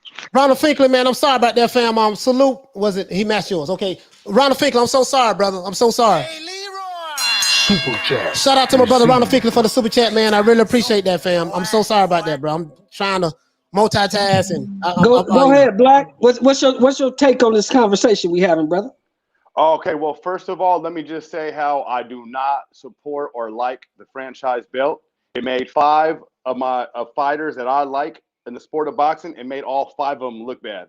It turned Devin Haney and Jermall Charlo into paper champions, and it made Lomachenko and it made Canelo and Teofimo look like ducks because they're ducking their mandatories or any way you want to wrap it up. It made them look bad. So at the end, it made 5 fighters look bad. Now, let me speak on one thing, Mr. Shelton. You keep saying that that Loma dropped his belt. That never happened. That he never dropped a belt. So you guys keep saying that he dropped a belt. He never dropped a belt. He was elevated. And when we keep using the word petition, every fighter has to petition for something in some way, shape, or form. They got a petition. Devin Haney got a petition to fight to fight somebody. Loma got a petition. They all got a petition to get their belts. It's just what they make them do. And it seems like we want to pick and choose when we want to take Mauricio Sulaiman's word and what Mauricio Sulaiman does. Mauricio Sulaiman has already told everybody that Teofimo is the supreme champion in that division. Now, I don't agree with the franchise belt, and I can't stand it, but it is what it is. Is Teofimo undisputed? That's for everybody's own opinion. Like, everybody has their own opinion, but I just want to make sure that we use the right words because Loma never dropped a belt. He never vacated or dropped a belt. He was elevated. And those are the words of Mauricio Sulaiman. So we can't add words to the sanctioning body, to this president. We can't add our own words to it. We got to go by what he says. You know, because it seems like Black and Brown. Let me ask you a sometimes question. we want to go by his words, and then sometimes we don't. Let me ask you a question. When Teo and Loma fought, was Loma recognized as the WBC lightweight champion, or was he recognized as the WBC lightweight franchise champion? That's the question. He was already the franchise champion when they fought. So he was no longer recognized as the WBC lightweight champion. He was the franchise. Okay. There we go. That's a great question. Who are we talking about when we say recognized? Who are we talking about? Because Mauricio Sulaiman is recognized in that belt. So when you say recognized, Mr. Moore, who are we talking about? We talking about when at the time that they fought, was Teofimo Lopez and Vasil Lomachenko fighting for the WBC lightweight championship? Were they fighting for that? No, they fought for the WBC franchise belt. Okay, so the lightweight championship was not in the possession of either fighter. But the franchise belt was, which is, in Mauricio Suleiman's words, the elevated WBC belt. So that is the highest ranking belt in that division. In the WBC, in that sanctioning body, that franchise belt is the highest ranking belt in that division. But see, then before that, Mauricio Suleiman said it wasn't a belt; it was a designation. Teofimo was also walking around earlier. Somebody in your chat said that the franchise belt is not an actual belt; it's a designation. Teofimo Lopez is walking around right now with two WBC belts, two of them. So if that franchise belt is not a belt, how does Teo have two WBC belts? Because they're making them out of thin air. Like, okay, Teo has two belts, two WBC belts. I don't know what the second belt is. You see what I'm saying? Again, you guys know more about the situation than I do. I am confused. So me too, coach. Me too. So all three of us are. If Teofimo has two WBC belts and Devin Haney has one, so that means we have three different WBC belts in the lightweight division. Is that what you're telling me? No, I'm asking, like, so if Teo has two belts, so one is the franchise. What's the second WBC belt that Teofimo has? Nobody knows the answer to that. You see what I'm saying? Like, I'm like, if Teofimo has two WBC belts, this is my question. We know one of the belts is the franchise. What is this? Right. What's the name of the second belt that Teofimo has? Exactly. And then Devin Haney has the regular WBC belt. So Teo has two WBCs. Devin Haney has one. So we have three damn WBC belts in the lightweight division. And you guys trying to tell me, not you guys on here, but you guys trying to tell me that Mauricio Suleiman is not the problem. So is Teofimo paying two different sanctioning fees for two different belts? Well, two different versions of the same belt, basically. Because apparently we have three versions of the same belt in the lightweight division. Teo has two WBC belts. Devin Haney has one. But listen, Mauricio Suleiman is milking the cow right now. This sounds like a power grab. He just getting money. That's what it sounds like to me. Because we don't have this confusion with Josh Taylor. We don't have this confusion with Josh Taylor. You know what I mean? Josh Taylor is, there's no dispute. You know what I mean? Correct me if I'm wrong. I think Josh Taylor is the only undisputed champion right now in boxing. Shelton, Black and Brown. What do you say about that? I think Josh Taylor is the only fighter currently in boxing that's undisputed. Yeah. Hey, I know you couldn't take vitamin. You see what I'm saying? So, Lady Shan, Halim, thank you for correcting me, bro. Listen, shout out to Lady Shan. Y'all please go subscribe to her channel. Lady Shan, please subscribe to my sister as well, and subscribe to my brother Mark Nash's channel. Subscribe to Black and Brown Boxing. Please go to his channel. Subscribe. Please go to Mark Nash. Please go to Major Key Mondays. Major Key Boxing as well. Listen, so basically, we are in the sport of boxing right now, from flyweight to heavyweight. There's only one person out of all of the fighters from every weight division. There's only one fighter that is the undisputed champion out of all the boxers, and that's Josh Taylor. And there's no argument about it. There's no dispute. There's no disagreements. It's universally recognized around the world. So, bruh, again, Black and Brown just educated me. This is why I like to have other people on the panel, because I didn't even know this. The brother just dropped the bomb, said that Teofimo has two different WBC belts. Can anybody tell me what the other belt he has? We know one is the franchise. What's the other belt that he has? Teofimo Lopez. Please, somebody help me, because I'm confused as hell. I promise you I'm confused. Me too, coach. I don't know what's going on. Yeah. Bro, listen, Black, man. can you help us out? Black and Brown?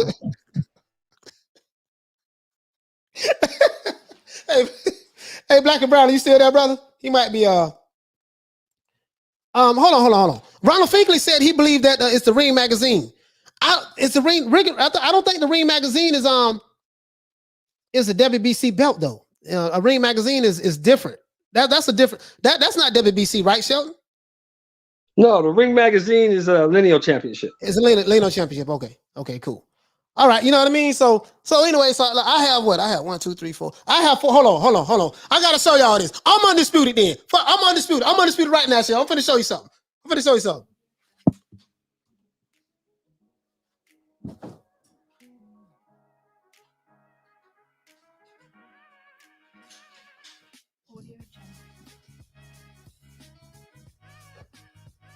All right.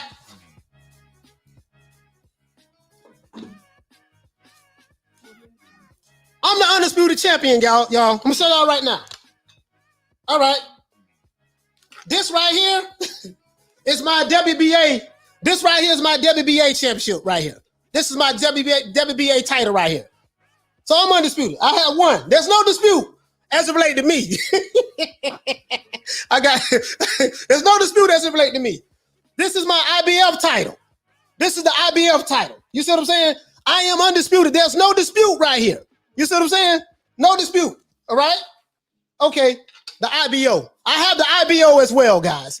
There's no dispute. I have the IBO as well. You see what I'm saying? Letting you guys know. So, I don't want y'all trying to talk about me about my titles. This is the WBC. You see what I'm saying? This is my title too. You see what I'm saying? So I have 3 belts I just showed you, right?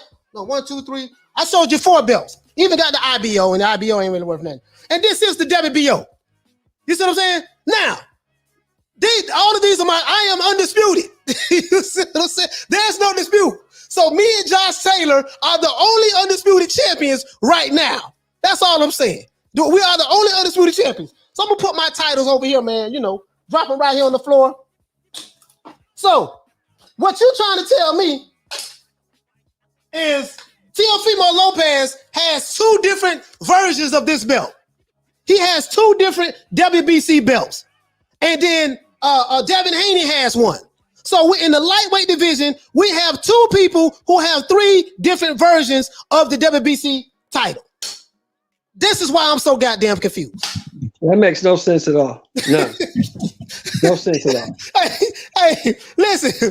This is why I'm so confused right now, Shelton. And why do we continue to buy it is the question I have. Why we continue to let Mauricio Suleiman get away with this garbage and buy this stuff? Hey, Johnny Blaze say throw the WBC belt away.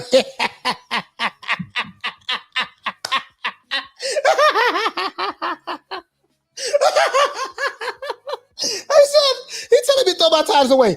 Listen, I fought hard for these belts. I ain't fought nobody, I ain't beat nobody in the ring, but that's neither here nor there. Do not ask me how I got my titles. Just know that I am the champion. Now, I ain't beat nobody to get the belt, but don't worry about that. Don't ask me no questions. Just take my word, accept what I'm saying, that I am undisputed. I have physically showed you my belts. It is what it is. Now, let's not get this confused. Panel and chat. Let's not get this confused. I believe Teofimo Lopez is the top dog at 135. He beat the guy who was recognized as the guy. So that makes him the guy. I agree with that. I just don't agree with himself. I just don't agree with him calling himself undisputed when there's another guy out there with a belt saying he's a champion. If that is the issue, then go fight that guy, eliminate the issue, and there will be no dispute. Right. You're right. I agree with that. Hey, shout out to Hey Leroy. Shout out to Efren. Efren for the super chat. Also hit the Ali bell. The other belt is also the regular WBC belt. So Efren is saying that Teofimo, the second belt that he has on Shelton, he has the franchise WBC title, right? He's saying that Teofimo also has the regular WBC belt, but Devin Haney has the regular WBC belt. Bro, yeah, why did Mauricio Suleiman bother to give it to Devin? Oh man, I'm so sorry, man. Lisa been on here all this damn. Lisa, I'm so sorry, sis. God damn, I'm slipping on my pimping, man. It's okay. Round of applause for my sister Lisa Bells. Hit the Ali bell. Hit the Ali bell. And Lisa is the undisputed champion as well. Lisa, did you see I'm my famous now, huh? did you see my titles? Yeah, I said I'm famous now. Got a round of applause. Oh God. Yeah, you famous, Lisa. Hey, Lisa, you was famous before, you know what I mean? So, you know, Oh boy. Hey guys, how's everybody? I was just gonna say I said in the chat, but it reminds me of it's kind of similar, and I could be wrong. When Lennox Lewis became undisputed, it was in a 4-belt era. And but it wasn't the WBO was not recognized for a while. okay. But he was still undisputed with the 3 belts. But it's kind of similar to this, but different. Like the franchise has not been recognized by the other sanctioning bodies as of yet. So that was what my point was in the chat, but I don't know if it's the same or because it took a while for them to recognize the WBO, if anybody remembers correctly. Yeah, the WBO came out in what 1988, I think. I think that's when that sanctioning body came out, Lisa. 1988. I'm pretty sure it came out in 1988. So, yeah, and then the franchise is a newer belt than that. So I'm just like, man, man, at least I'm confused. I don't, you know, shit. I got it. I'm confused. Man. Yeah. I'm confused as hell, man. You know, it's like and Mauricio Suleiman is the person who is the author of this confusion. I know. I have no So problem. let me ask Lisa, and let me ask Black and Brown. Who do you guys consider the top dog at 135? Teofimo. Yeah, me too. Yeah, and it has to be Teofimo because of what he's accomplished in the ring. Mm-hmm. Exactly. I feel the same way. I'm just saying. Now, does anybody disagree with my point that if you say you're the undisputed champion, and there's another guy running around saying he's the WBC champion, should you not settle that dispute? Yeah, 100%. Yeah. But you know what though? I agree. I totally agree with that. They need to fight each other. But Devin, I mean, listen, Lomachenko wasn't recognized as pound for pound. I didn't agree with that. He's number 1 in the world. I definitely didn't agree with that. How the hell he pound for pound number 1 in the world? He only had like 12, 13 fights. I just couldn't agree with that. But that's neither here nor there. Apparently that is subjective. But I say this. He was the best guy at 135, recognized pretty much by everybody. You know what I mean? By a lot of people. Teofimo beat him. So in my opinion, because he beat that guy, you know what I mean? That makes him, in my opinion, undisputed. So I'm thinking that, you know what? It also depends, Lisa, on who you fought. Because Teofimo, he got it the hard way. Look at the competition. Look at the guys he fought to get his belts. Mm-hmm. Yeah, you know, he was in some hard, some tough fights, but he triumphed through. He came through and did what he needed to do to put himself in the position that he's in. Yeah. And so, and I see the argument. I really do see the argument, guys. But man, listen, man, Devin Haney didn't. People think it's hating on Teo. No, it's just not a clean. It's about like you have to understand that this is boxing, and when you introduce a new thing like franchise, the same thing when super titles and all that, people were hesitant, but I think the presentation might have been better over there in the WBA, even though I don't like half of the stuff they do over there either, but I'm just saying it was the presentation, how you want to present like 1 or 2 people, you know what I mean? It's just, I don't know. Lisa, it seems like it's, go ahead, Black and Brown. Sorry about that, brother. My bad, Coach. That's my number 1 issue what Lisa just brought up. How is there only 1 or 2? And how is Canelo actively exercising his franchise at the moment? So I also have issues with the franchise belt. I don't agree with it. I made a video about a month ago saying that I think Teofimo should step up and throw in the garbage and fight Devin Haney. I hate that franchise belt, man. It just clouded the waters, and there's too many question marks around it. And it made both fighters look bad. Both of these young men look bad. There's some Teofimo fans that can talk all kind of crap about Devin Haney. And then there's Devin Haney fans. They talk all kinds of crap about Teofimo. And if you look at the end of the day, you're talking about a 23-year-old and a 22-year-old who are going to do great things in the sport of boxing. But because of this damn franchise belt, there's this like war going on, this fan war. And it just sucks for the kids. But maybe at the end, coach, it all works out and they both make a lot of money when they finally fight each other. Yeah, I mean, I would love to see them. And that's the thing, like, of course, if you're a Devin Haney fan or a Teofimo Lopez fan, like, I'm going to be honest with you guys. Teofimo Lopez is my favorite fight at 135. And this is not a slight on anyone. But, when you have your favorites, it's all subjective to you. And you have your reasons why you like them. So it's not a slight on anyone else in the 135 division. But, he's my favorite fighter because of, to me, he's very, very talented. I saw the way he dismantled Lomachenko. He made it look kind of easy. He made it look easy. Like I never seen anybody come at Lomachenko like that. He went right at him. Now, some people would say here's the answer to that, coach. We're about to find out what Lomachenko's about Saturday. Oh yeah. We're gonna find out what he's all about Saturday. Yeah. Hey, coach. Hey, yes, coach. I'm from Northern California, right up here where Devin Haney's from. I've been a Devin Haney fan for the last 6-7 years, man. I've been on this kid. I'm originally a Devin Haney fan. Then I started liking Ryan Garcia. I'm late to the Teofimo show. I'm late. But over the last 2 years, coach, Teofimo has left these kids in the dust, and it just is what it is. He's done more than them. And I think eventually they'll catch up. They will catch up. But right now, Teofimo is benefiting from being at Top Rank, them having the huge stable of lightweights, them having the belts in-house. So Teofimo is benefiting from that. And he left my boy Haney in the dust. It just is what it is. But I know that if we're just patient, Devin Haney will catch up, man. We just got to be patient and let the whole thing work out. But when I'm honest, coach, I've seen Teofimo do great things in the ring over the last 2 years. Yeah, man. I'm just looking at, and I think that's what Lisa's saying. Like, if you just look at Teofimo's his body of work, his body of work is more impressive to me than Devin Haney. And when he beat Lomachenko, and it wasn't the fact that he beat Lomachenko, it was the fact is how he beat him.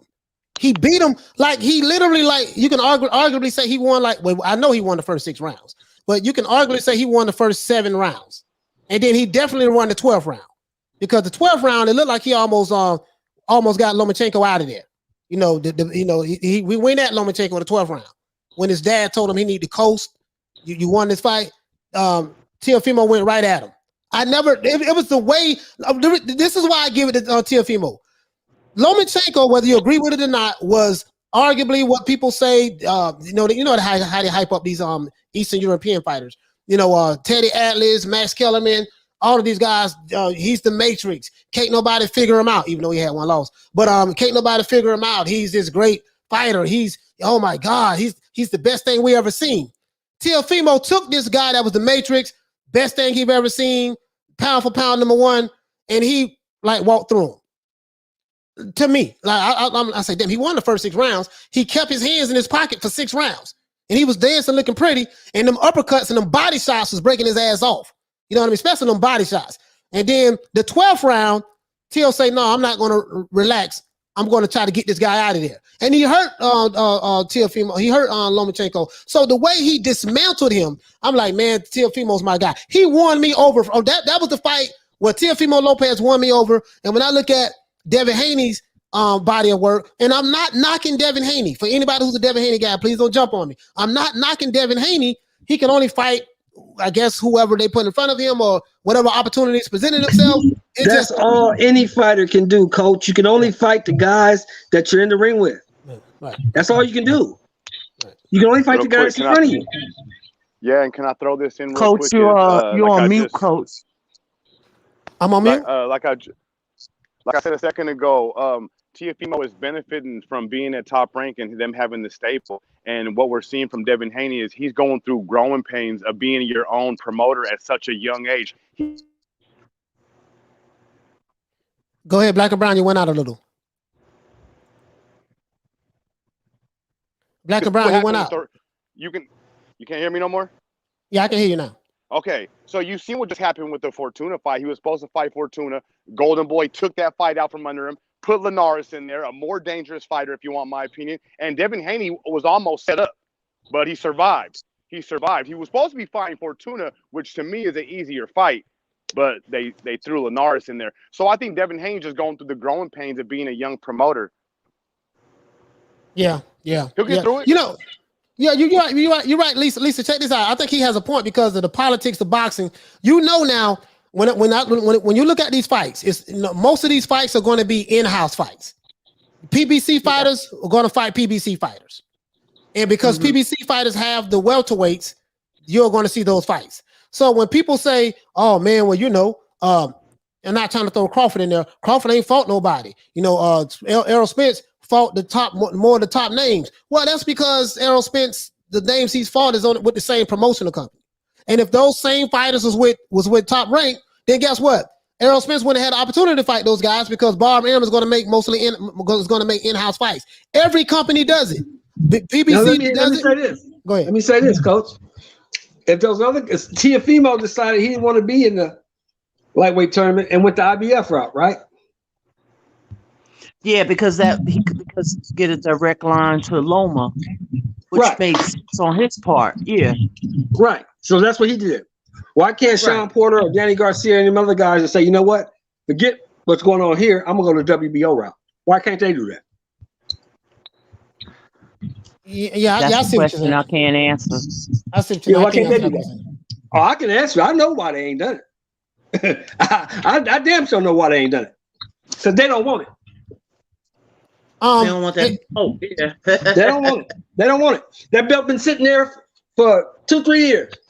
Anybody who wanted that belt could find a way to go challenge for that belt.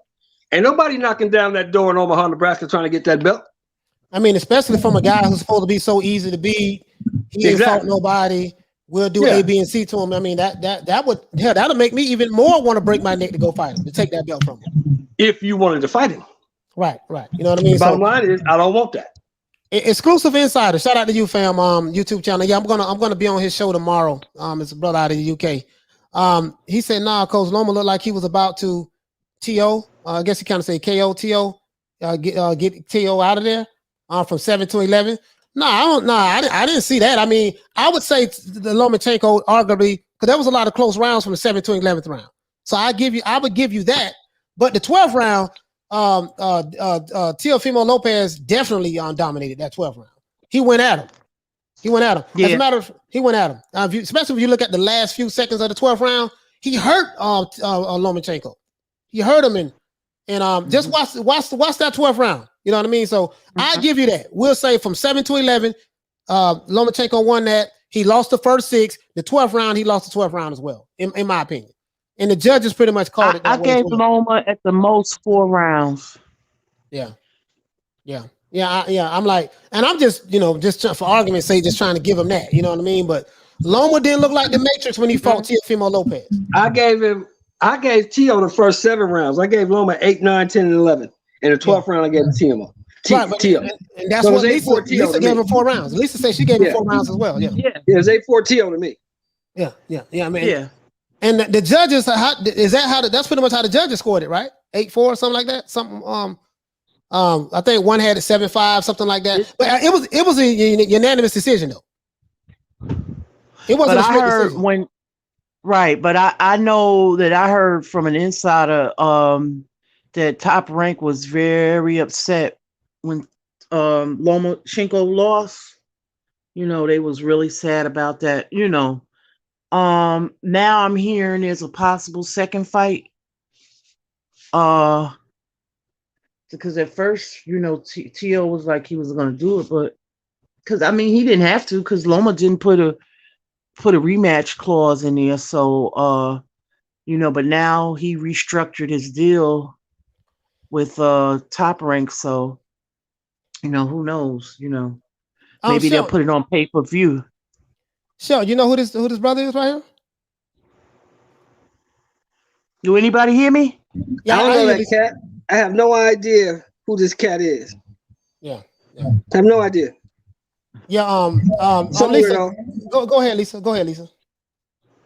Oh, no. I was just saying, they was very disappointed that he lost, so he definitely was favored at Top Rank, Lomachenko. Right. And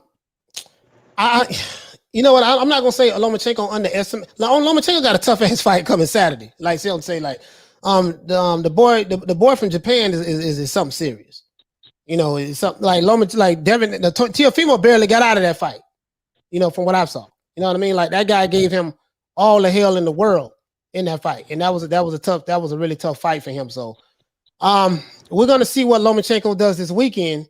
You know, I know he wants to fight Teofimo again. So if he can get by, what's the guy's name? Shelton? Masahiro Nakatani. Nakatani? Yeah, Nakatani. Yeah. Right. So Nakatani is Nakatani is going to be a tough ass fight. Yeah, Halim, you're right. Nakatani is going to be a real tough fight.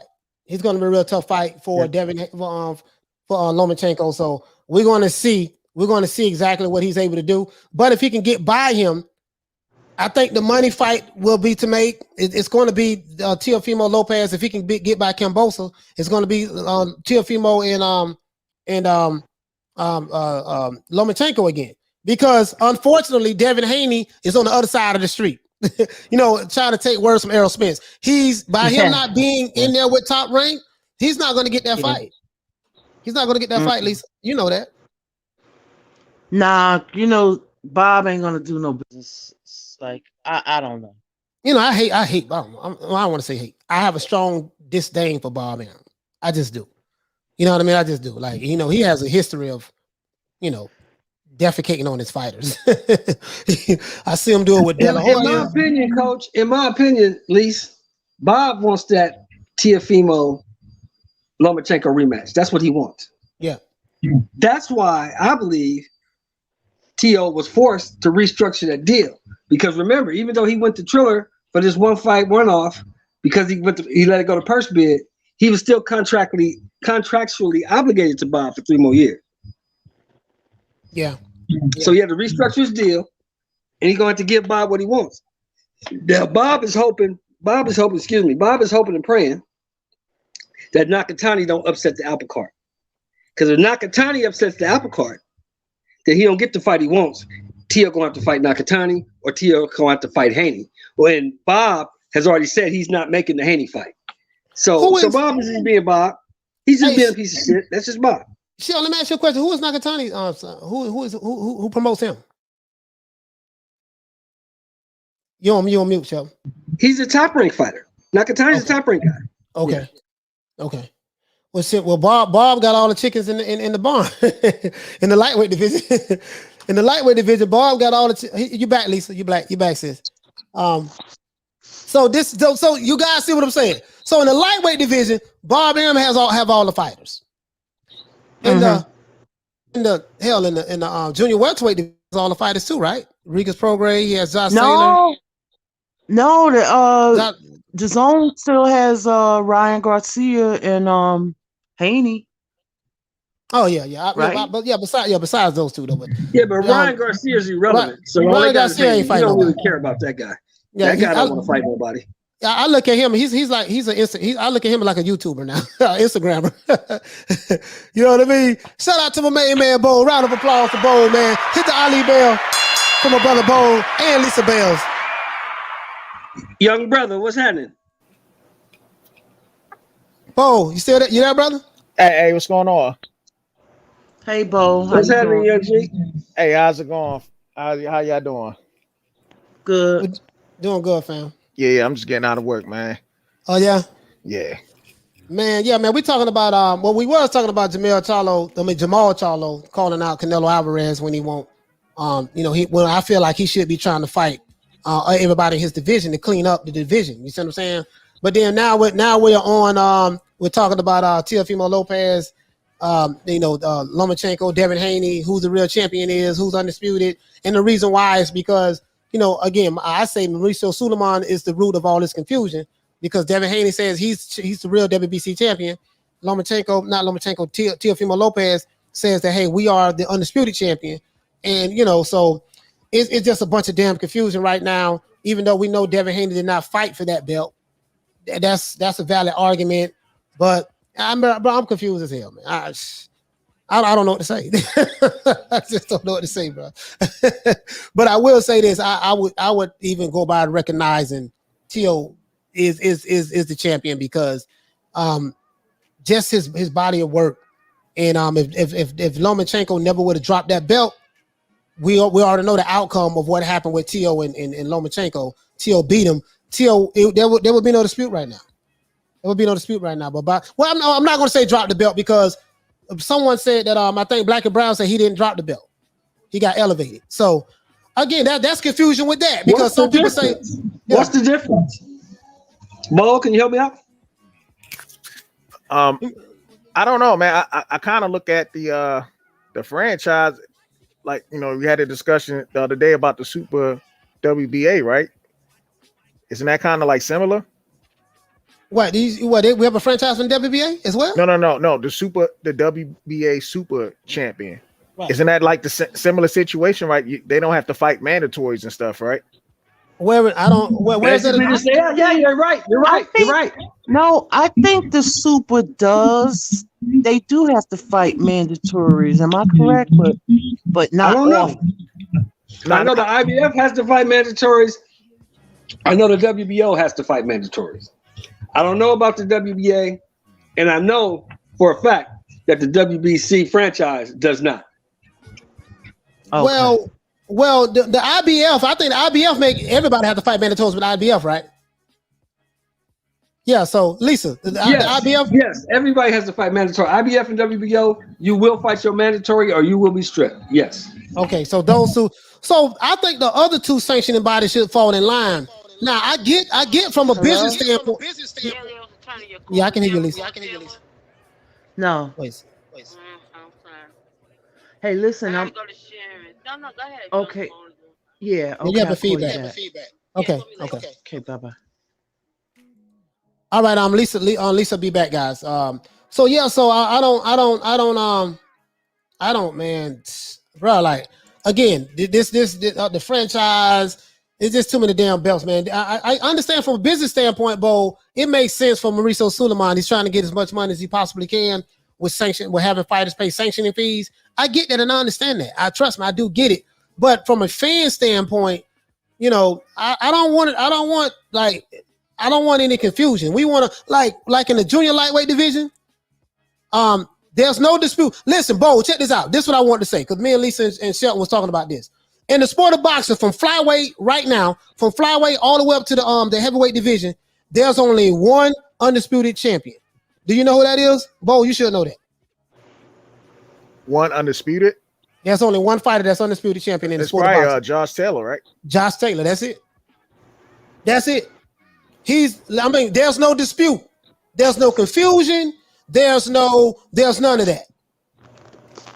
Well, you know, the main belt I really respect, and I wish this would be like the only belt, is just the lineal champion, because you got to beat the person, you know what I'm saying, to win that title. And I think, to be honest, I think these are promotional companies. You know, if they can't handle the sanctioning body thing, then maybe they should just have the promotional company should just have their own belt. You know what I think it is? I'm gonna tell you what I think it is. Hold on, y'all. If you're not talking, go on mute because somebody playing some music. Oh, that's probably me. It stopped. The music stopped. Sorry about that. Yeah, because they'll strike you for that, coach. Oh yeah, no. That music not copywritten though. That's matter of fact, that music from YouTube. It's music that you can use. Oh, okay. Okay, cool. Yeah, it's music that you can use. Yeah. It's not I can get, YouTube has I have YouTube Music. I subscribe to them and you can get music that you can use. They'll even recommend it that you can use on your show, stuff like that. Oh, okay. Go ahead, Bo. Finish. Them algorithms. Yeah. Finish, Bo. Yeah. No, I was just saying, man, maybe each, boxing promotion, company should just come out with their own belt. You know what I'm saying? I guess do like MMA or whatever, you know what I'm saying? And maybe whatever promotional company is raking in the dough, that eventually will bring all the top fighters to that promotional company, because these sanctioning bodies was kind of, to me, is almost like killing boxing. I wish we could get a petition together. Me and Lisa talked about this before offline, and just eliminate all these extra belts. And it's 2 belts for every division. That's it. That's all we need. Okay, let me ask you a question. Check this out then. Okay, so Jermall Charlo, the belt that he has, did he fight for that belt or was it given to him? It was given to him. Okay, all right. So now I'm even more confused because I think this is what I'm seeing. Everything is subjection at this point because people are saying if you can say that, okay, Devin Haney is not the WBC champion because he didn't fight for it. He received that belt via email. Okay, well, what about Jermall Charlo? Same thing. Jermall Charlo fits the narrative, coach. Okay, but you guys see what I'm saying, Lisa? Like, okay, Yeah. it's the same thing. Jermall Charlo received the WBC belt because I guess Canelo was elevated to the franchise or whatever. He dropped the belt, whatever you want to say. Because if I say he dropped it, then people are going to say, well, he didn't drop it.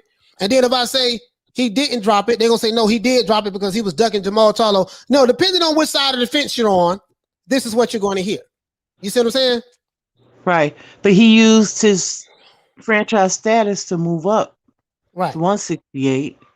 And now he's in line for Undisputed. So he's been fighting all the title holders at 168, the super middleweight division. So it's a little different. The premise is the same, but it's a little different because he left that weight division. But so you Charlo don't have all that heat on him, Yeah, you're right about that, sis. I totally agree with you. But what I'm saying is, if we're going to use the argument, Devin Haney did not fight for the belt, therefore the belt was emailed to him.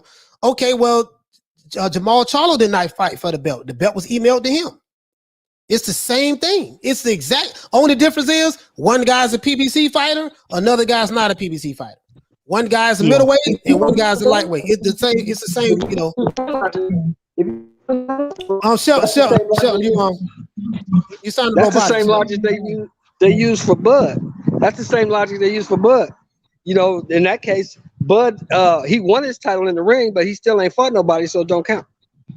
Yeah. Okay. Yeah. So so basically, it's fans who's picking and choosing who they want to recognize or who they don't want to recognize based on whether they like the guy or not. Basically, and and I get that. Shout out to Lee Luna. Hey, Leroy. Shout out to you, Queen, for the super chat. Hit the Ali bell for Lee Luna. Thank you so much, Queen, for the super chat. You see what I'm saying? So it's all subjective. It's like, bro, and this is why I'm so damn confused. This is why I am confused. You see what I'm saying? Because it's like, man, I'm just Dr. Mofogo say exactly, coach. I bring up Charlo every time someone brings up Haney. Yeah, but it's just like what Shelton say. If Charlo doesn't fit the narrative, so they don't run with that with Jermall Charlo. But Jermall Charlo hasn't fought anyone to become the WBC champion. So if we're going to be fair about it, if we're going to say, hey, I'm not saying us on the panel, but I'm just saying people in general who make this argument. If we're going to say, hey, listen, Devin Haney didn't fight nobody to become champion. So Teofimo is the real champion. Then guess what? Jermall Charlo hasn't fought anybody to become the WBC champion as well. Facts. And so that's all I'm saying. So I mean, I understand. I understand how us fans can be. Trust me, I was a fanboy of. I tell you guys this story all the time. Mike Tyson, Pernell Whitaker, Marvin Hagler, and Roy Jones Jr. So I get it. Trust me, I get it. But I got to call a spade a spade. You can't have this one set of rules for one guy because he may not be the most favorable person in the boxing community. But then you change the rules for the next guy when the situation is literally the same thing that you're discrediting Devin Haney for. Oh, look, I got another one for you. I heard something today. Right? They still getting on. People are still getting on Mel Charlo, right? So they said now Mel was out of pocket for saying, I got shooters, and if you come down here, I got people ready to do something to me. So think about your life when you come down here messing with mine. You remember that? Oh yeah, well yeah. When he clarified the record about what he meant about racism in boxing and stuff like that. Right. Yeah. So now everybody's saying he's out of pocket. Why he gonna threaten Wilder like that? Well, didn't Wilder threaten him first? So it's okay for Wilder to say whatever he want to say. But when somebody else says something, now you being disrespectful to our people. Come on, man, stop. Yeah. I mean, it depends on what side of the street you want to be on. If you are a fanboy of a particular fighter, you can't criticize him. You can't say anything. It's like I say this all the time. If there wasn't for a double standard, these guys wouldn't have a standard at all. Because they use circular logic to to push their argument, their narrative, and they don't have an objective bone in their body when it comes to their favorite fighter. So it's okay for you to say one thing about a guy, and then but then when it comes to your fighter, don't say again. Like I'm gonna give you a perfect example. Someone sent me a video today, and there was this channel, Alphabet Boy channel. He was ripping. I think it was Jermell Charlo. You're right. It was Jermell Charlo. How come he said this? How come he said that? Yada yada yada yada yada yada yada yada. While totally disregarding, for every action there's a reaction. Jermell was just reacting to what someone said about him. So you can't talk about someone need to slap him and yada yada yada yada yada. But then when he claps back, he was out of pocket. But your guy, he was just reacting to the guy who said that someone need to physically assault him. You see what I'm saying? So, you can't do that. You can't, for every action, there's a reaction, and that's all I'm saying. So that ain't right. But I get it. Jermell Charlo is on the I'm upset with you list because you're not pushing the narrative. You're not on code or towing the line and all of that stuff there. And I get it. I understand, man. So that's why I big up Jermell Charlo, man, because I understood where he was coming from. I understood what he said when he originally said it. He didn't have to clarify the record for me because he wasn't saying that there's no racism in boxing. He was just saying that as it relates to that situation with Wilder losing that fight, racism didn't play a part in that. And I totally agree with that. You lost. Now if there was a conspiracy against you, yeah, there was a conspiracy. The left hand and the right hand of Tyson Fury conspired to punch you in the face. But outside of that, we can't, that's all I'm saying, guys. So Jermell Charlo, man, everybody know how Jermell Charlo was. He's not wrong because I know if I was younger, I probably would have said some crazy stuff like that.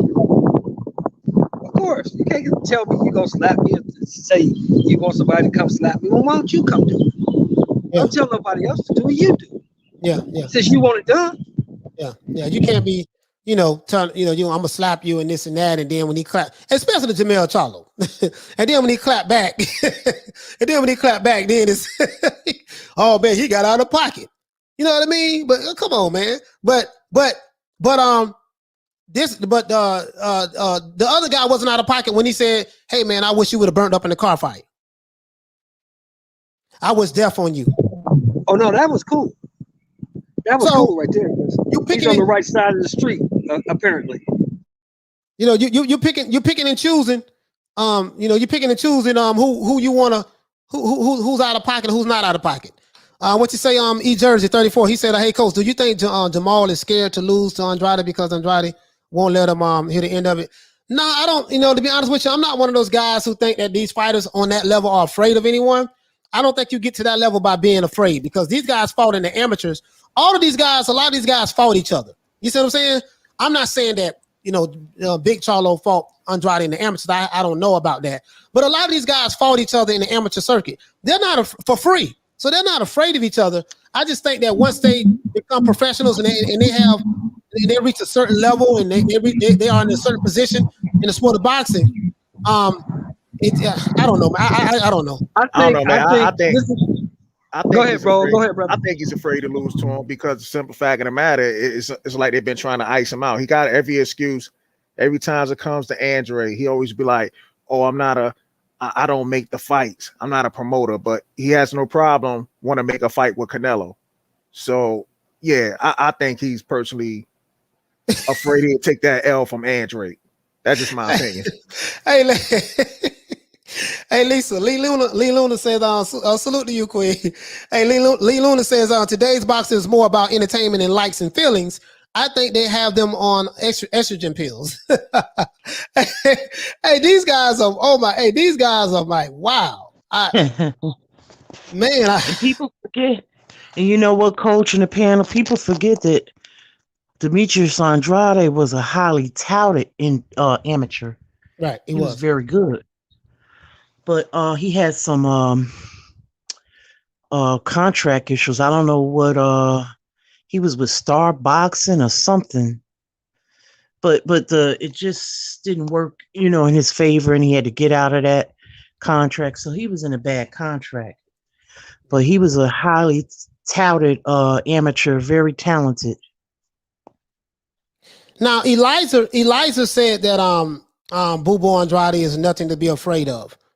But okay, let's say for argument's sake, I run with that. But why? What's the reason why Jermall Charlo don't want to fight him? Because Jermall Charlo doesn't want to lose his O. Exactly. He knows Demetrius Andrade is a threat, and he's gonna make up every excuse. As far as now, the newest excuse. So for people who are Charlo fans who trying to say Big Charlo don't make excuses, the newest excuse is, okay, I'll fight you, but you got to fight Montiel first. Who are you to dictate who I fight? I want to fight you. Montiel ain't got nothing to do with this. I want to fight you. So why can't you fight me? Well, I got to fight him to fight you. Who are you? You don't dictate nothing in this division, bro. I'm a champion just like you. And then at the same time, Shelton, when it came to Andre, he like, oh, I don't make fights. But yet he wants to fight. He wants to make a fight with Canelo. See, like to me, that just doesn't even make any sense. He wanted to make. He said he wants to make a fight with Canelo, but yet he tells Canelo, "Hey, you're gonna have to move down to fight me." And I have to point out the contradictions. Like, go ahead, Lisa. I'm sorry, sis.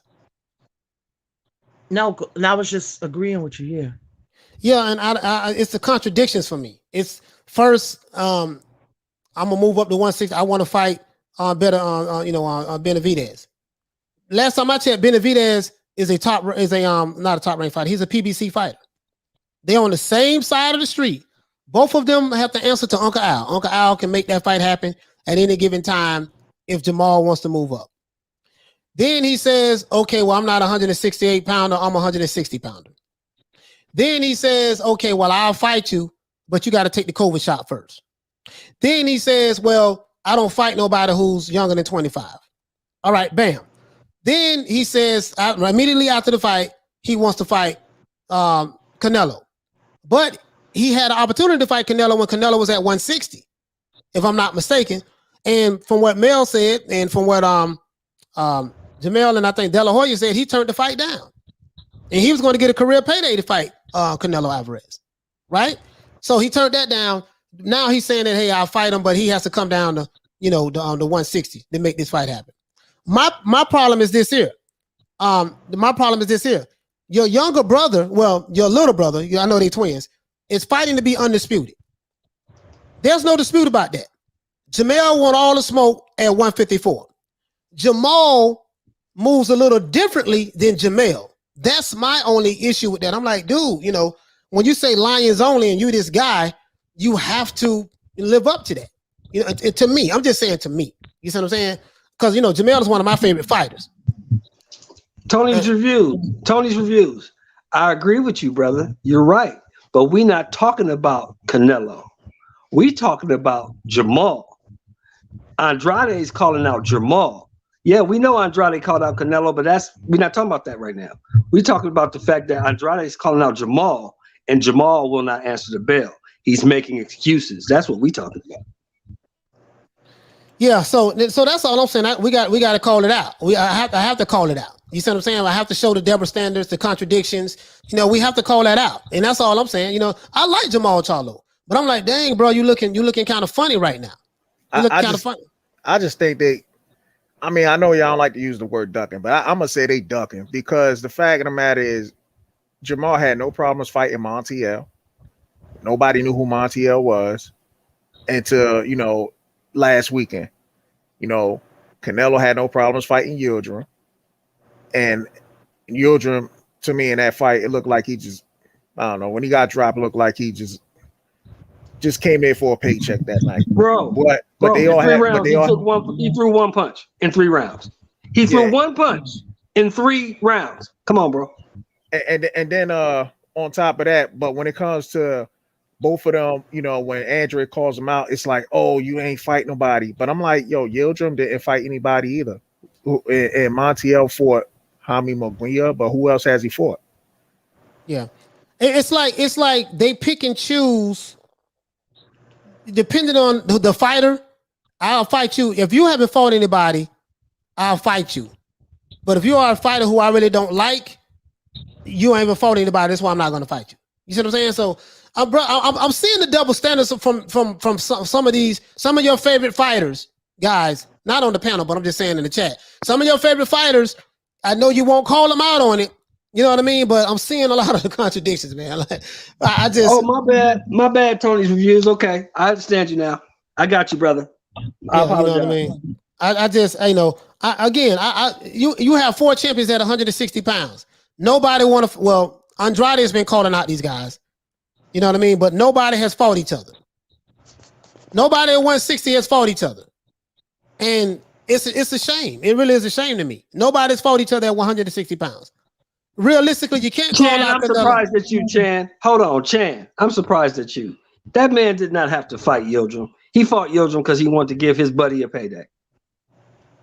Yildirim was his sparring partner. Come on, Chan. I'm surprised at you. No, he was a mandatory. No. Canelo picked him. He wasn't even the mandatory.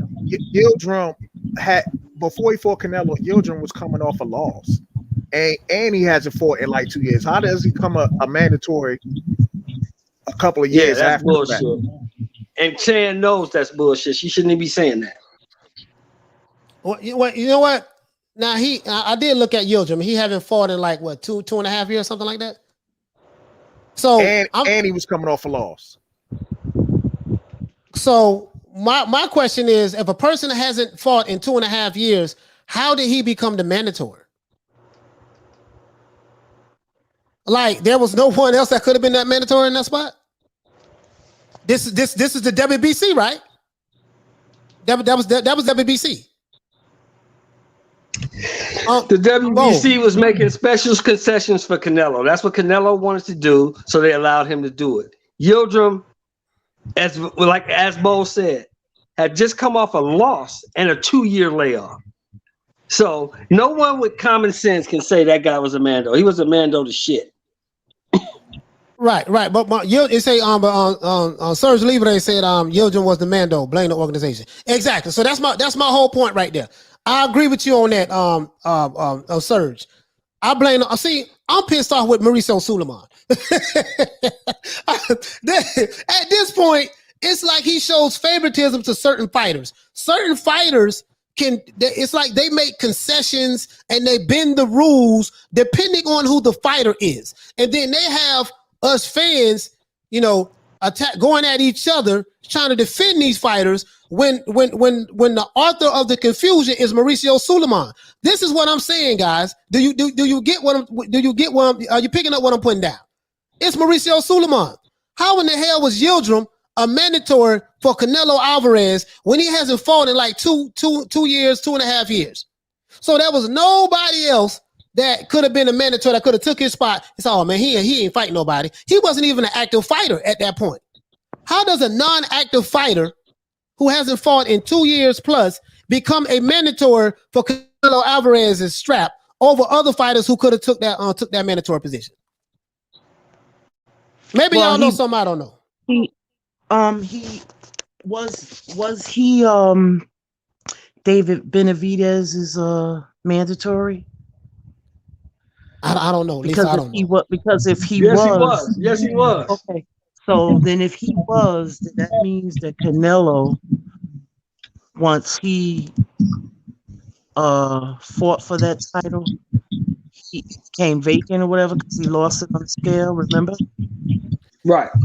So then Canelo would have had to fight that person. Yeah. He didn't have to. He chose to. He didn't have to. Canelo don't have to do anything you don't want to do. We know that for a fact. Yeah, they don't make. Yeah, Canelo pretty much does what he wants to do in the sport of boxing. I don't know any other fighter Probably him and Wilder, maybe Wilder as well. You know, I would say that. The Canelo and Wilder may be the only fighters in boxing that I know of currently that can pretty much, they don't have, you know, they can pick and choose who they want to fight when they want to fight them. They don't have to worry about WBC pressing them on mandatories, none of that. You just, hey, if this is you want to fight, we'll change the rules for you or whatever. You know what I mean? So it's Mauricio Suleiman, guys, is what I'm saying. Mauricio is the guy that's causing all of the confusion, in my opinion. You know, it should just be one set of rules. Listen, if you have the belt, whoever the number one contender is, that's who you're going to have to fight. Period. That's what it should be, in my opinion. You should not, and I like Canelo. You guys know Canelo's one of my favorite fighters. But whether he's one of my favorite fighters or not is irrelevant. I'm not talking about feelings, guys. Whether he's one of my favorite fighters or not is irrelevant. He should not be able to pick and choose who he wants to fight when he wants to fight him.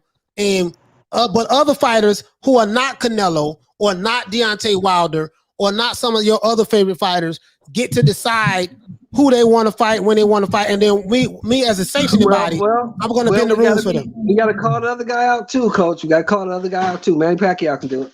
Yeah. I'm just saying that's any fighter. It can be Manny Pacquiao, Terrence Crawford, Anthony Joshua, Tyson Fury. I don't give a damn who it is. I'm saying no fighter from flyweight to heavyweight and anything in between should not be able to have certain rules tailored towards them because they are the favorite of a certain boxing sanctioning body or organization. It's not fair, in my opinion.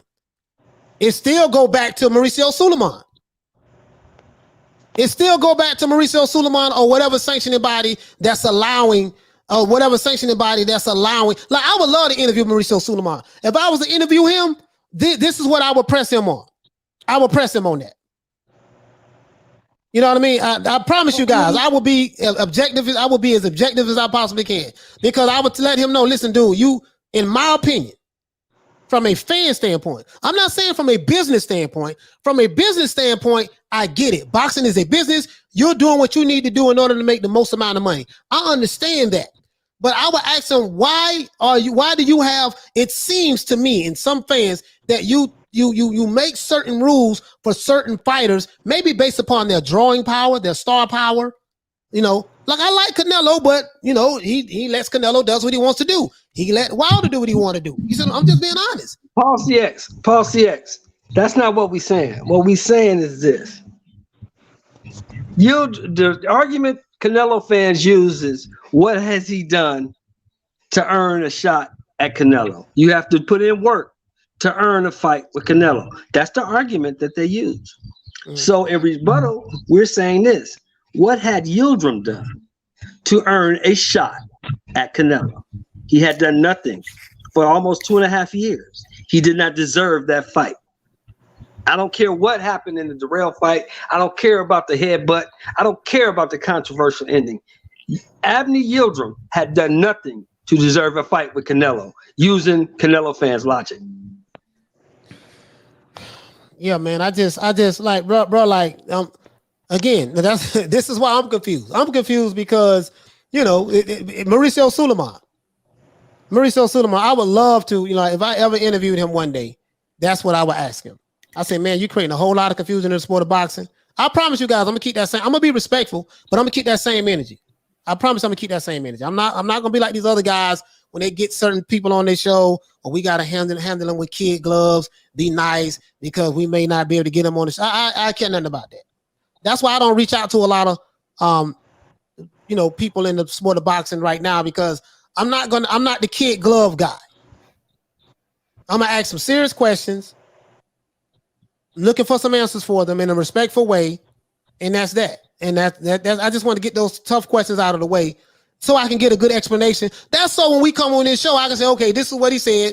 You can see the interview yourself. This is what he said. We can get some clarity. See, we need clarity right now. Right now, there's too much confusion. Anytime there's confusion in something, there's either a lie involved, more than likely. You know what I mean? You know, and that's just how I see it, man. That's just how I see it, man. You know, Mauricio Suleiman, I'm not mad at no fighters. I'm mad at the sanctioning bodies for showing favoritism to certain fighters. That's Yeah. it, and that's all I'm saying. That's my issue. That's They've my been issue. doing that for years. That's why at least didn't we say that a couple nights ago? We were saying that they should take all the belts away and just have 2 belts for every division. That would clear up all this confusion. Right. WBA, Or how about WBC, one belt? Yeah, one belt. Make one belt. One sanctioned How body, about one one- fucking belt. I just say the One lineal belt. one lineal for the belt to title. me. Okay, one for the title. One for the contenders and one for the what do you call them? Up under the contenders. Is that Gatekeepers? Yeah, I don't know what they call No, them. they're right up under contenders. Prospect. Prospects. Oh, you said prospect for belt, the prospects. Yeah. prospect champion, a contender Yeah, the champion, and then the the champion. best prospects fight each other, and they win. Then they go up to contenders. The best contenders win, and they go up to fight the champ. All the champs should fight. Yeah, Now, man.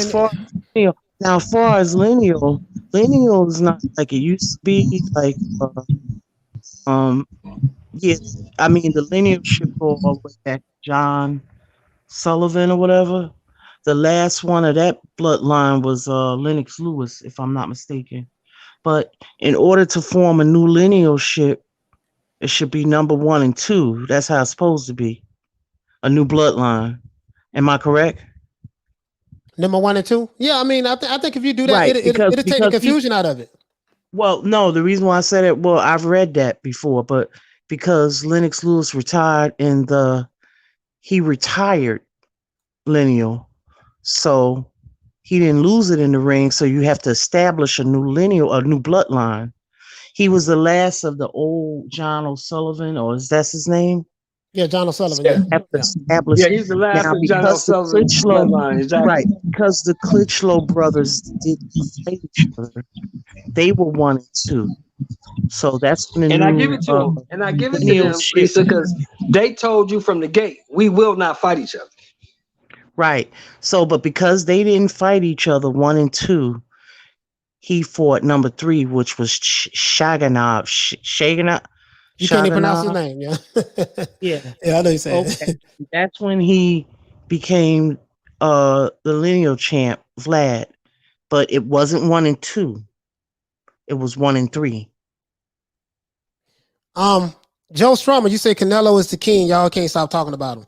Listen, we talk about everybody that's in the sport of boxing. I mean, I try to anyways. I mean, I want to talk like Terrence Crawford is my favorite fighter, but I don't really talk about him because he don't have any fights. So we're going to try to talk about people who are relevant, who may have fights coming up, or who just relevant right now. Because, there's a lot of fighters in featherweight I don't talk about. Bantamweight I don't talk about. But Canelo is a part of this topic because of the title of the video. So Jermall Charlo called Canelo out after the fight. I don't know if you watched it, Joe Strummer, but he called him out after the fight and saying that he would love to fight Canelo if Canelo would move down to 160. So that's the topic of the discussion. Not necessarily Charlo, but with not necessarily Canelo, but we're saying that certain sanctioning bodies are allowing fighters get favoritism from certain sanctioning bodies. I think that's a known fact right now. You see what I'm saying? So even if you are a Canelo fan, diehard, you have to acknowledge that. Me personally, And I've been watching you. I've been watching you, Joe Strummer. I've been watching you today. We don't mind your boxing commentary and things you got to say about the sport. All that's fine. But your little racist jabs, you need to keep that off the channel, bro. You're gonna get blocked. Yeah, I haven't seen anything. Well, he said if He this guy saying he made him. He makes him If this slick. guy He said- makes him slick. I see him. if this guy say anything racist, y'all get his ass out of there. We ain't tolerating that over here. So I'm just you can get him out, moderators. You can get him out of there. As far as I'm concerned, I don't care. Anyways, I was gonna say, wait a minute, lineal shit. My mind just went blank. Go ahead. wait a minute. I missed another super chat. Chance, I missed another super chat. What was you saying, Shelton? Before you was talking to the gentleman in the chat? No, I was saying that we was talking about Lennox Lewis. He was the last of the John L. Sullivan line to be undisputed champion. He was the last guy. And the Klitschko brothers told us from the gate, when after Lennox Lewis retired that we will never fight each other. Oh no. This is about Charlo. Okay. Canelo. I personally think the only person that Canelo will come down to fight is Earl Spence. That's what I believe. I don't know. You know what? Now, Errol Spence is a big boy. He can make 160s. Yeah, he probably walks around at like 180, 190. So, well, he started off his career at 154, right? Yeah, he did. Yeah, he did. Shout out to my brother Y2K. Super chat. Receive. Y2K 2001. He said Mauricio Suleiman told the Athletic that Canelo was in order to fight Avni. I guess that's Yildirim. Avni Yildirim. He said Canelo requested it. So that go back to what Shelton said. That go back to what Shelton said. You know, that was his former sparring partner, so he probably wanted to give him a payday or whatever. I don't know. You know what I mean? You know, I don't know. You know, so but yeah, that's what Y2K say. I don't know. I don't have any facts on it, to be honest with you. So that's why I'm not speaking on that. I just know, like you said, you know, if Canelo was saying that, hey, I'm not going to fight Boo Boo Andrade because he hasn't fought anybody. But hold on, Shell. I'll say this: Boo Boo Andrade is a 160 pounder. So Yildirim was a 168 pounder. So if you know, Boo Boo would have to move up to 168 pounds if you want to fight Canelo.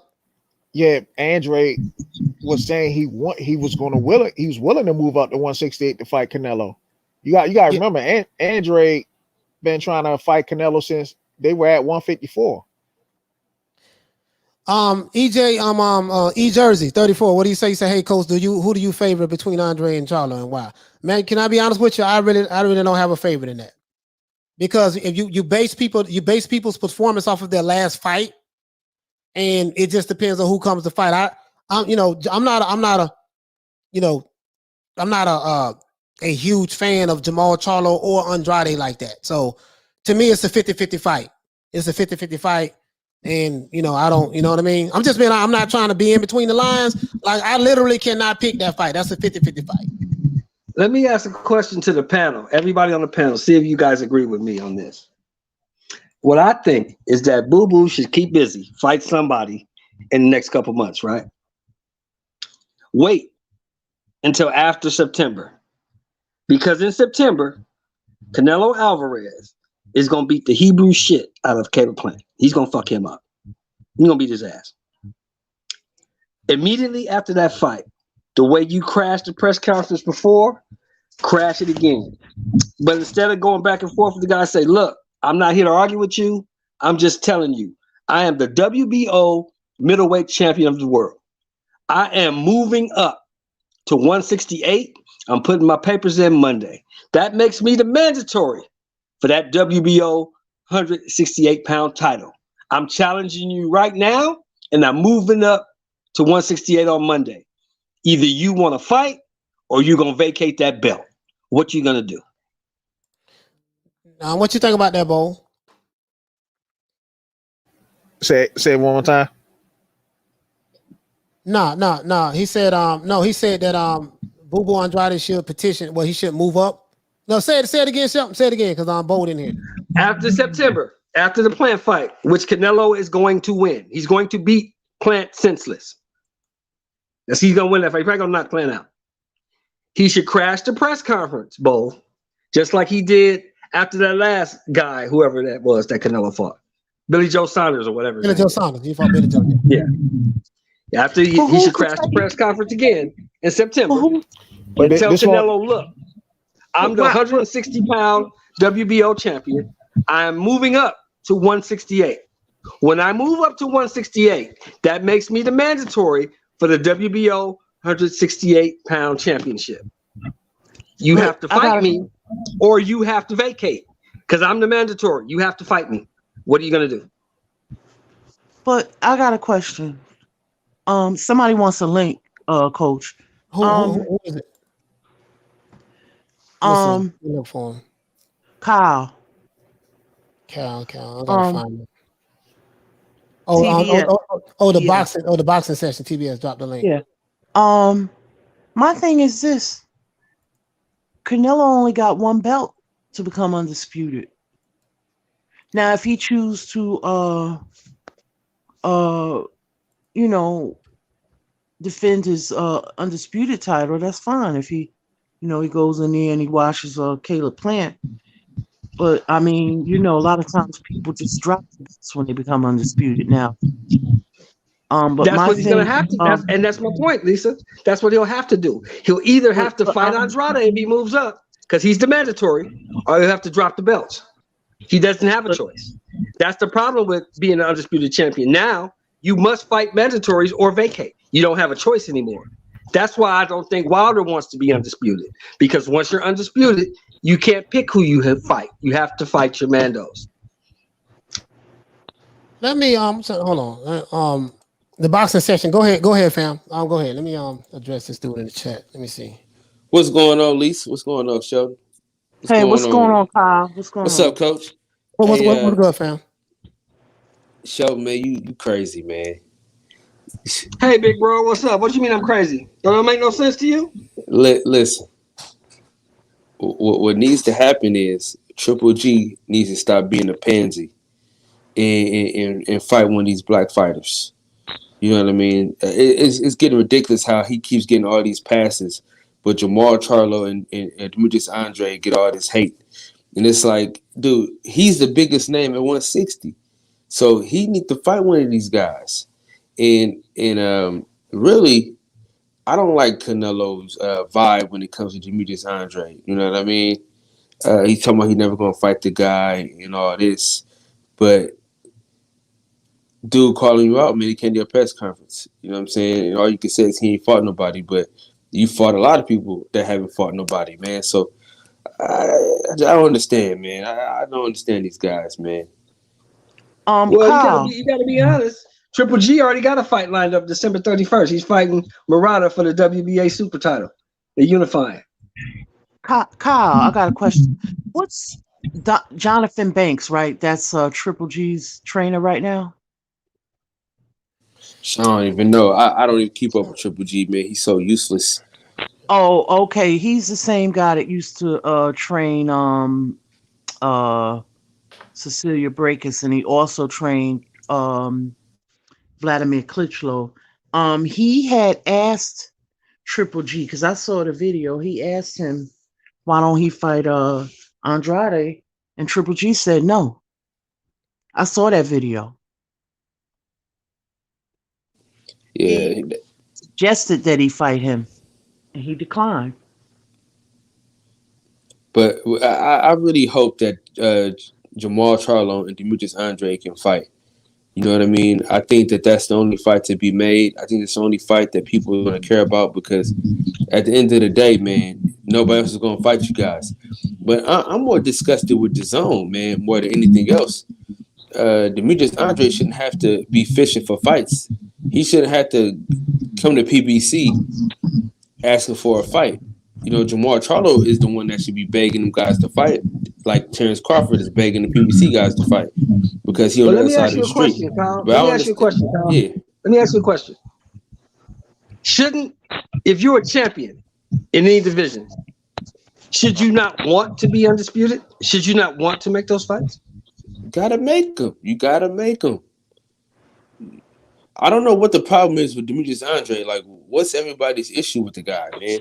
I think if your issue is that big, then do something about it. You know what I'm saying? Get in the ring and handle your business.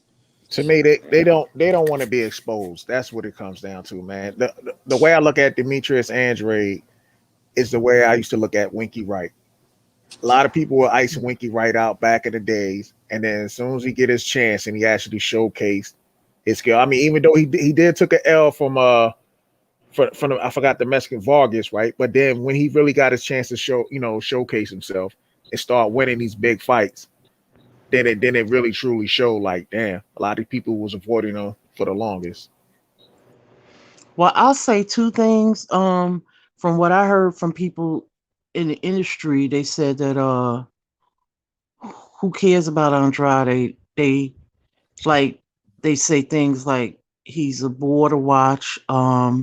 He doesn't make fights entertaining, etc. This is from what I heard, and it's very hard to get fights for him. But you can't make other people fight each other. Like I said, because they both of them are right there on the zone. I mean, he could even fight Hami Mugia, but it's just Now listen, if we talking about the worst type of person, fighter, whatever, Jaime Mugia is at the bottom. You know what I'm saying? When you talk about the worst, like he's the scum because dude, he ain't even fighting for a title. He had a chance to fight Demetrius Andrade for a title, and he said, "No, I'm gonna go ahead and fight somebody else." I mean, that's crazy talk, man. I mean, they get passes though. He get McGee get a pass, Triple G get a pass, everybody get a pass, but Demetrius Andrade and Jermall Charlo. So what they need to do is get off their ass and fight. So we can, because all they want, they want to just have the black people cancel out each other, so it can only be one black person with a belt to get in. That's what I think they're trying to do. They want to have them cancel each other out. Hey, my only thing with that, I'm gonna slightly, well, I don't know, but I'm gonna say I'm gonna disagree with the Jermall Charlo part because it seemed like he's getting passes too, man. Because Andre been trying to fight this guy. What they offer him $7 million because at the end of the day, I look at it like this: this is not like the fight to see who's the best race with a belt. I want to see the best fight the best, and that's all I want to see. Mm-hmm. I mean, he ain't getting no passes, man. To me, all of these jokers turning down big money. Let me salute the Mike from Boston for the $4.99 super chat. He said, "Get the F out of here with that Triple G hate." He beat Canelo in the first fight, and we all know it. All right. I agree, Mike from Boston. I definitely agree. He beat Canelo. I agree with Canelo. I do agree with that. I think on the first fight, second fight, I think Canelo clearly won, but the first fight, I think he I thought the second fight I had Canelo. I thought the second fight was more of a draw. What did he do after that though? Didn't he lose to Devenchenko? If we talking about fights he should have lost, I thought he lost to Danny Jacobs. To be honest with you. No, I didn't. I thought he lost to Derenchenko. I thought Triple G lost to Derenchenko. But some fighters, I'm not going to say all fighters, but we throughout the history of boxing, you do have fights where it might be clear to me and you that the fighter lost, but somehow the judges rule it a different way. So but I agree with you on that. I think Derenchenko did beat Triple G. I do believe that wholehearted. I'm like, man, he lost that fight. But how bad did Jermall Charlo do Devenchenko? I had that pretty even though. To be honest, not bad at all. He barely won that fight, Kyle. Barely won that. I had that pretty even. I had that pretty even because again, it's subjective. I mean, in your opinion, you probably feel like you probably feel differently, right? But it's our opinion, So I felt like that fight was a whole lot. That was a close fight, Kyle. You can't deny that. That was not no walkthrough. That was not no wash. Man, I didn't think it was that close. To be honest with you, I thought he handled it pretty easy. You ask me. All right, Michael Andrew. So you're saying, give me a wrench. What's hard about that? If I'm going to be adding to the revenue, I like to be respected in the process.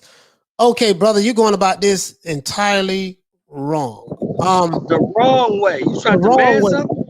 The wrong way. If you feel like that you're not being respected in the process, Michael Andrew, then guess what? You probably need to go somewhere where you're going to be more respected. You went about this totally wrong. Yeah, I just saw this. I was trying to get you to clarify what you were saying because I did not want to misunderstand what your statement. But you're going about it all wrong. I'm just being totally honest with you. I have no problem giving you a wrench, but just the way you're saying it, where you said it the first time. The first time you said, give me a effing wrench or something like that. I didn't like that, but I just wanted you to clarify what you were saying, and now I get what you were saying. So you're going about that all wrong, Mike. If you feel like you're being disrespected, you probably need to go somewhere where people are going to show you more respect. With all due respect. If I give you a wrench, I'll give you one, but you ain't, all that trying to tell me, it ain't flying that way. So if you get offended by it, that's on you. Go somewhere else. And I mean that. You know, so I had no problem making you a moderator, but I just don't like how you went. I don't like the first comment you made, but I wanted you to clarify that. But yeah, y'all go ahead. Sorry about that. I gotta understand why is it so important to get a wrench. You know what I mean? Like I figure like if somebody give them to you, you just get it. You know what I mean? You gotta go caping for it and begging for a wrench. You know what I mean? I mean, just keep supporting the channel, and eventually somebody will see your support. I don't understand why people gotta make a big deal out of a wrench. Yeah, I mean, it's all subjective to him, so I don't know. You know, that's a good question. Only he can answer that, but you know, I don't know. I just don't like how he came about it, to be honest with you. But back to boxing though. Back to boxing. Forget the wrench. Back to boxing. Listen, Jermall Charlo. You know, I like Jermall Charlo. All I'm saying is that 160 pounds, the division is boring to me. None of the champions are fighting each other. We do have Triple G fighting Murata. You know, some people like Triple G, some people don't. No, there's nothing wrong with that. Again, if you don't like a fighter, there's nothing wrong with not liking that fighter.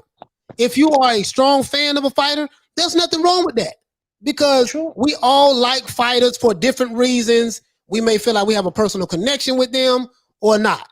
You know what I mean? You know, so my favorite fighter ain't fighting. So I got a question to the panel. Okay, you got the Triple G and the Murata thing happen New Year's Eve, the big holiday in Japan.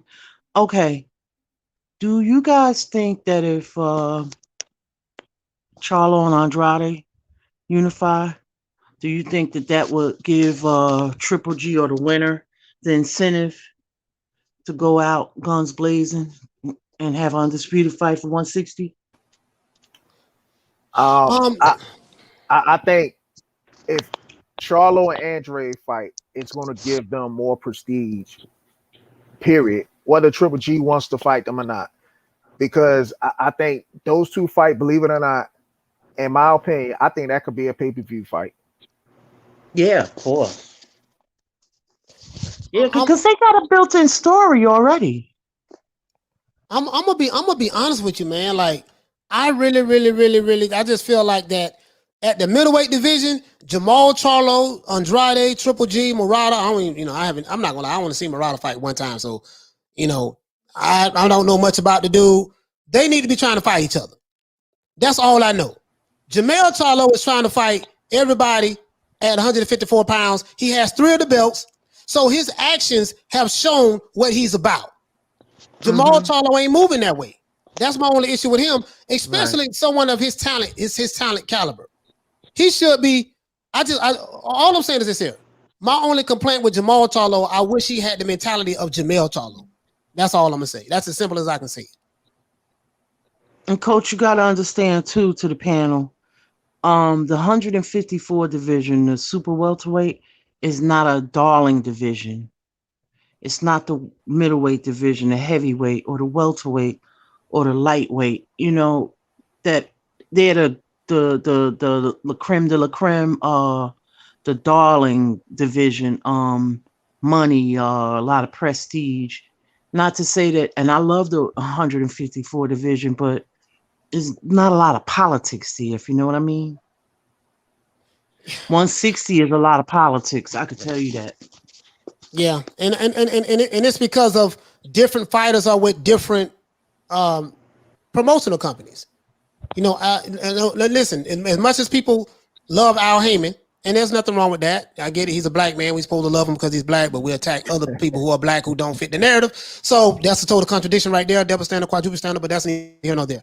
But PBC run their fighters like Top Rank, and when Don King Promotions, and every promotional company, they have in-house fights.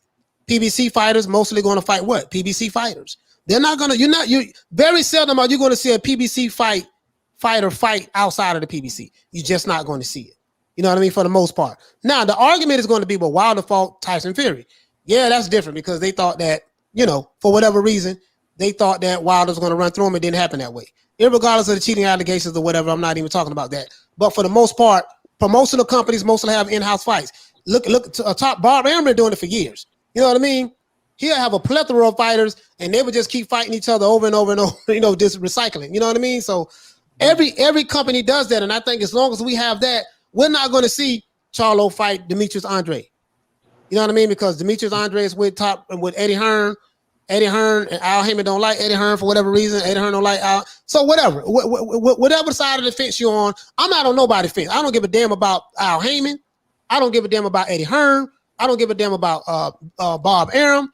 I don't give a damn about any promotional company. I care about the sport of boxing more than I love promotional companies and fighters and promotional companies. And this is the problem. We have these promotional companies that's not making the fights, that I feel that we deserve.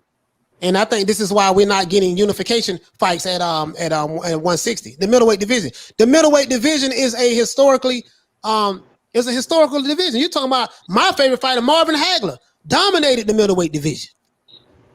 You see what I'm saying? We're talking about B-Hop. Yeah. We're talking about Roy Jones, James Toney. We're talking about Julian Jackson. Terrible Terry Norris. We're talking about some monsters. Even at junior middleweight and then. But coach, you're not realizing two things. What's that? Number one, it was a different era, different type of man that was fighting. Yeah. Number two, there weren't as many belts, so there weren't as many champions. If you won a championship, there was only a certain amount of guys you could fight, namely one or two guys. That's it. See, these guys, you got Tank fighting Barrios, who isn't supposed to be a champion, but yet still he got a belt. He's a champion. You see what I'm saying? You didn't have that in the 70s and the 80s and the early 90s. You didn't have all that. It's only a couple guys you knew, if I want to be recognized as a champion, I got to fight this guy or this guy. See what I'm saying? Right. It's not like that no more. I can fight this guy. I can fight Murata. Who the hell is Murata? Murata's he's drawing 15, 16 million in Japan. But how many times you seen him fight, Bo? I saw him fight 2 times, and that was I seen him fight a couple of times before Rob Brandt. Yeah. Rob Brandt beat him, and then he beat Rob Brandt. That Derrick James used to. Yeah. Okay, who else did he fight? A few times. He fought. Who else did he fight?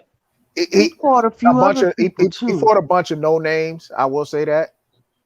And really, Rob Brandt to me is a no name too. Only reason why I knew about Rob Brandt because it was an upset when Rob Brandt beat him. Right. That's my point. Who did he fight? Who did he beat? Rob Brandt. That's the best name you can come up with. Murata. I think he has like 3 or 4 losses too. So if I'm not mistaken, what I'm saying? It's a different era. I think he only got like 2 losses. It's a different era, different time. Because Coach, 70s, 80s, and 90s, Murata would not even be a consideration. Now would he? No, as a matter of fact, I just pulled them up. Going to his Wikipedia page right quick. Not if Monsoon and all them was around. Monsoon and he only have 2 losses. He only have 2 losses. He has 18 fights. He avenged both losses. Yeah. Hagler, Wilford Scipion, all of those guys were better than Murata. Yeah, I got what you're saying. Yeah, but Shelton, you're right about that. It wasn't as many belts, so you didn't have 4 or 5 champions and back then. You're right about that. And this is Jermell McClellan. Yeah, you're right about that. Jermell, which that was Julian Jackson's kryptonite there. Him and what's the other one? McClellan as well. Mike McCallum, the body snatcher. Mike McCallum, the body snatcher. McCallum, not McClellan. McCallum, yeah. Now that's the fight. That's the fight that should have happened back in the day. Was Mike McCallum and Julian Jackson, but that never happened. You know what I mean? So that fight did happen. Yeah, they did fight, didn't they? No. Yeah. Mike McCallum knocked out Julian Jackson. He knocked him out. Yeah, they did fight. Yeah, Jermell McClellan ever happened. That should have fought. Jermell McClellan and Mike McCallum should have fought, but Mike McCallum knocked out Julian Jackson. Yep. Yeah, because Mike McCallum, the body snatcher, he was a crunk fighter too, but he left though. Yeah, he was a crunk fighter for a while. Because you remember when they fought, Bo, it was the Battle of the Caribbean. Because Julian Jackson was from St. Croix, the Virgin Islands, and Mike McCallum from Jamaica. Yeah. Oh, okay, I got you. Yeah, I remember they fought. Yeah. Yeah, Bo. They fought. As a matter of fact, McCallum knocked them out. McCallum locked them out in 1986. Yeah. TKO. So what TKO. was the fight that didn't happen then? Because I could have sworn. So you said it was McKellen? Yeah, McCallum. McCallum beat Julian Jackson. He gave him his first loss. That was his first loss. And then Julian Jackson went on a tear. He won 1, 2, 3, 4, 5, 6, 7, 8. He went on an 18 win streak. He won 18 fights in a row. Then he fought McClellan. Was it McClellan? Gerald McClellan, G-Man. Jermall Charlo. He fought G-Man. G-Man knocked him out in 5. And then he fought G-Man again. Yeah. And G-Man knocked him out in the first round. Right. You know what I mean? So yeah, he couldn't. Yeah, you know what I mean. So the guy who got ducked, you thinking about ball is the G-Man. G-Man got ducked by Roy Jones, by a whole lot of people. A lot of people ducked the G-Man. Yeah. And I think when what's my main man James Toney, Lights Out Tony, I think he beat Terry Norris to become middleweight champion, right? If I'm not mistaken. Fact. You're right. Yeah. Right. He beat if I'm not mistaken, I think he beat terrible Terry Norris. So that's when he had his little run, and then until he ran up on Roy Jones. Roy Jones embarrassed him. I think Roy Jones came from 154 too. Moved up. You know what I mean? So but you're absolutely right, brother. Your history is on point today. It's just a different era in the middleweight division, and that's a shame because the middleweight division is a historic division. It was known for having top-notch fight. And then listen, guys, you know how we talk about the other side of the street and stuff like that. Don King and Bob Arum used to put together some of the biggest and best fights ever, and they hated each other. Listen, Don King said Bob Arum tried to have him killed one time, in the 70s or something like that. That's the rumor, anyways. I ain't got no facts on that, but the Don King the old man used to put on some good fights too in Atlantic City. Kathy New Duva. Yeah. Father-in-law. Yeah, he used to put on some good fights too. What's his name? Hold on, y'all. Let me get back to this comment. William Hillian. Yeah, you're right. Joe Calzaghe was the best, but he ducked the G-Man too. Yeah, Joe Kawasaki. Yeah, Joe Kawasaki was Well, a lot of people say Joe Kawasaki ducked a lot of guys that was in their prime. Like they say he actually ducked Roy Jones when Roy Jones was in his prime. So I don't know if the outcome. Yeah. No, listen. Retro correcting us. He said it was James Toney beat Michael Nunn. Michael Nunn. You're right. Tony beat Michael Nunn. Who said something about that? Yeah, Tony beat Michael Nunn. He knocked him out. In the 11th round, he knocked him out. Yeah, I remember that. I was wrong. Thank you. Hey, thank you, Reto. You're right. I was wrong. You know what? As you were saying that, I was trying to remember that fight, and I was like, I gotta go look that up. That was one I didn't see. Yeah, you're right about that, blood. Thank you so much, brother, for correcting me. Yeah, I don't know how the hell I got that wrong when I got Michael Nunn, because Michael Nunn fought what's the guy's name? Marlon Starling. Yeah. Marlon Starling moved up and got beat. Yeah. So you had some bad middleweights back then. You had some bad boys, man. Like they were some bad dudes. Them dudes was monsters, and just right now today is just like, oh my God, it's like, bro, we can't get those fights. And I think a lot of these G-Man got hurt by Nigel Benn, didn't he? The Dark Destroyer. Yeah. G-Man collapsed after that fight. Yeah. When I'm trying to see what that blood, what that was. Was that 1991? Was that 91 when Michael Nunn lost to James Toney?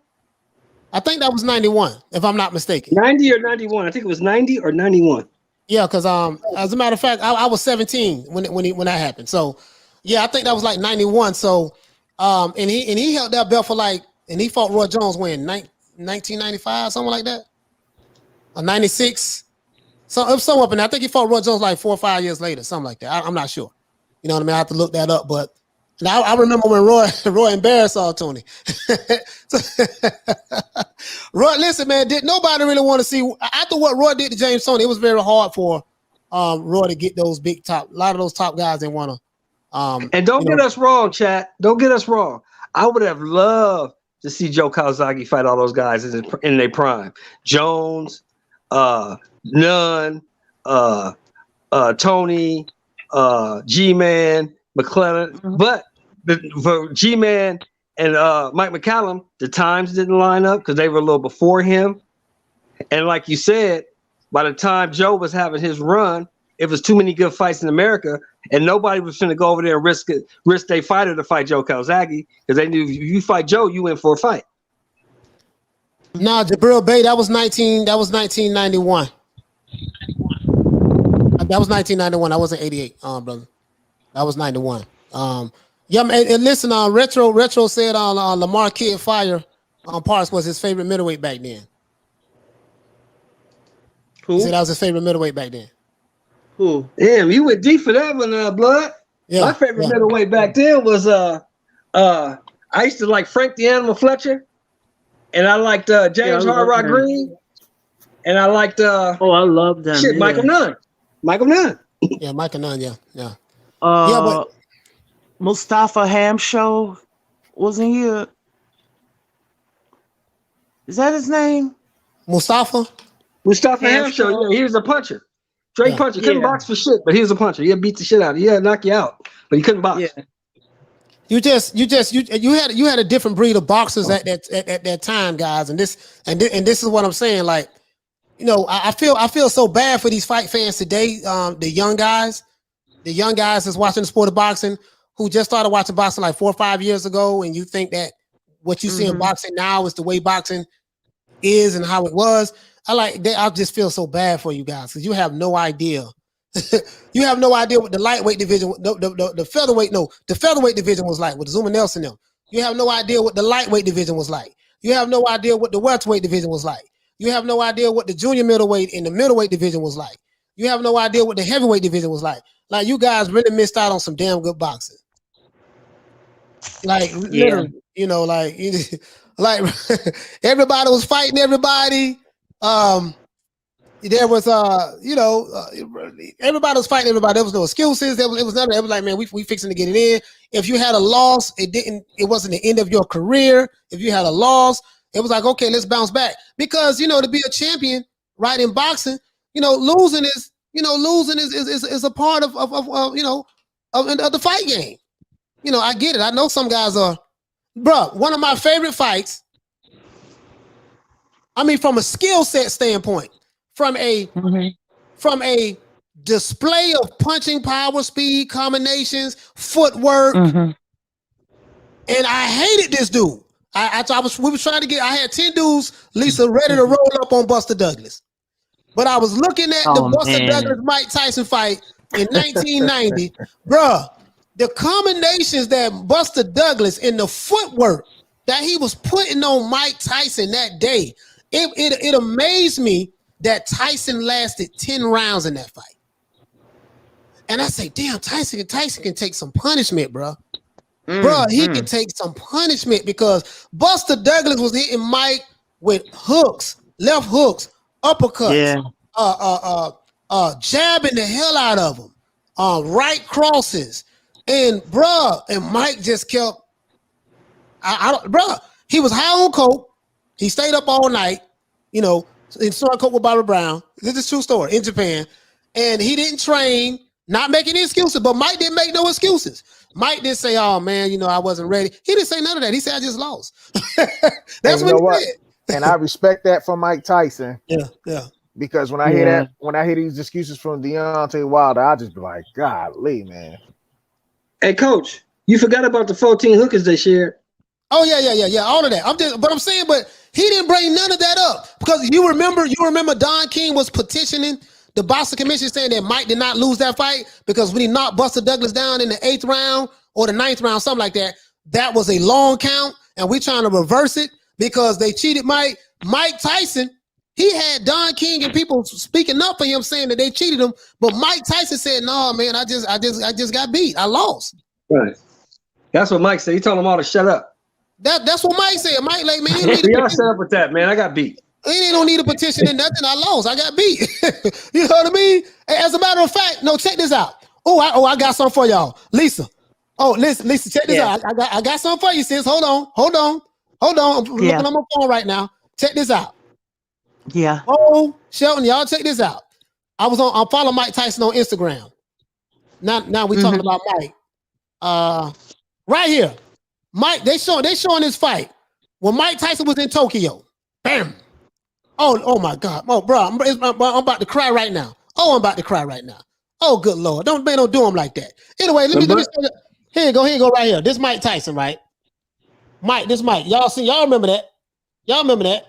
Yeah. Bam, the uppercut. The right hook, the left hook. Right hook. Bam, right cross. Right left hand. hook. Bam, drop the dog. Down goes Tyson. Down goes Tyson. Down goes Tyson.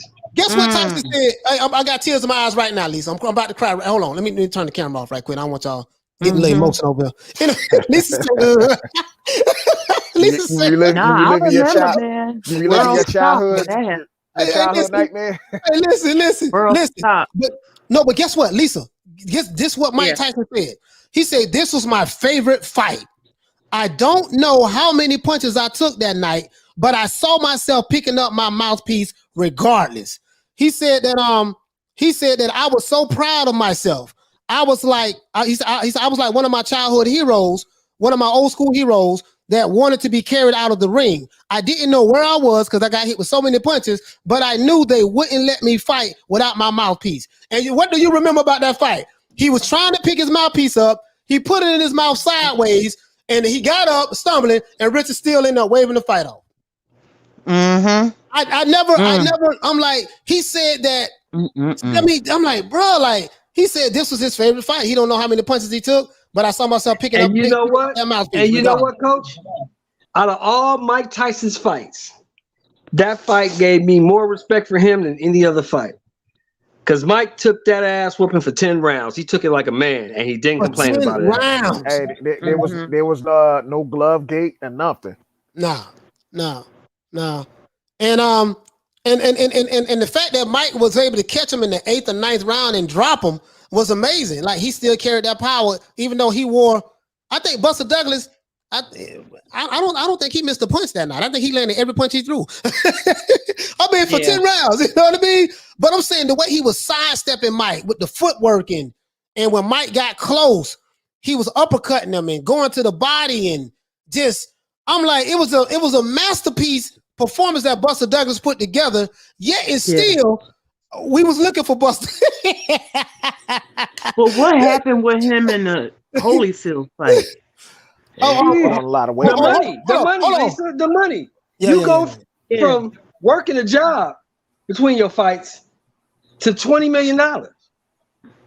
Yeah. I'm not saying, man, I got $20 million, and they finna give me $26 million more to fight Holyfield. Well, my thing. It was this over is what I think too. This is what I think too. I think Buster Douglas was motivated to fight Mike Tyson because you got to remember his moms had just passed, right? So that gave was his dad. I think that was his mom or dad.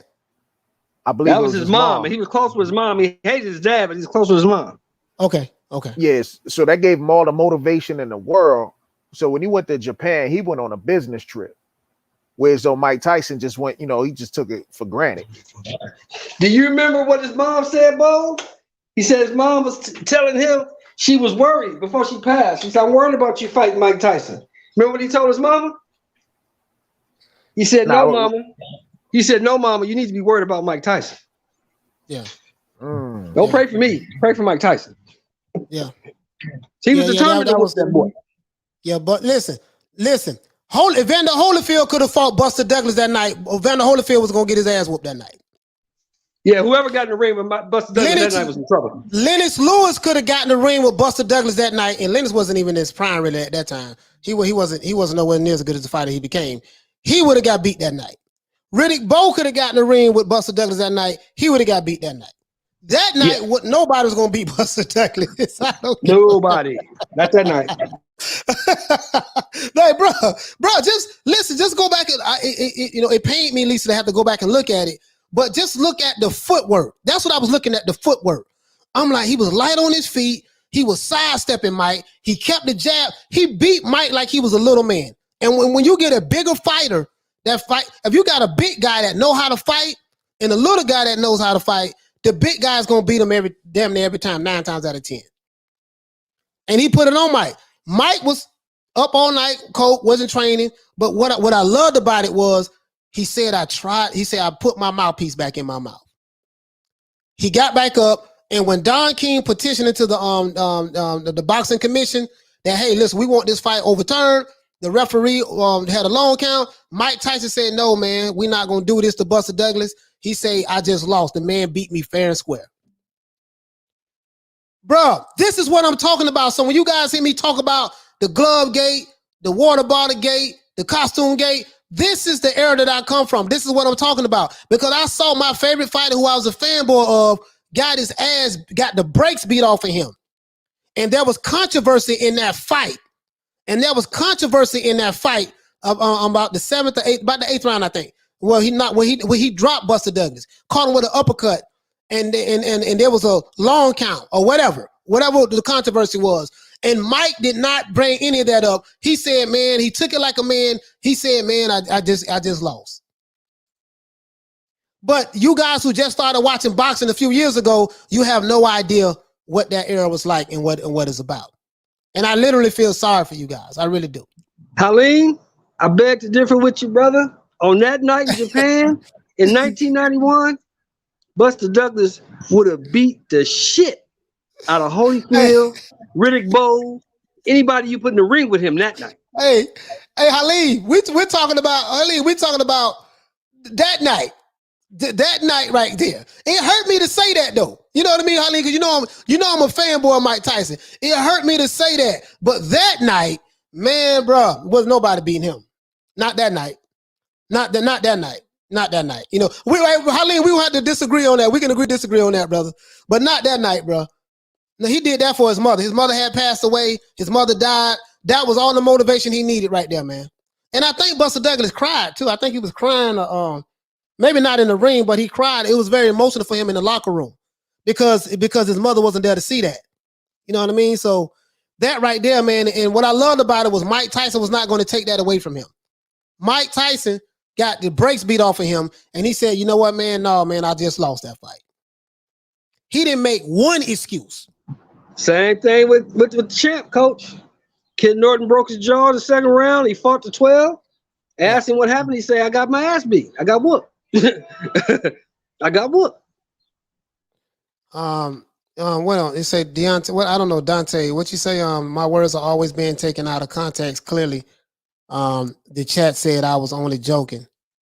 How come you couldn't see at Coates? But truthfully, I was. Yeah, I don't even know who this is. Yeah, I don't know what you talking about, fam. At Tomb. Yeah, I don't know what you're talking about, bro. To be honest with you.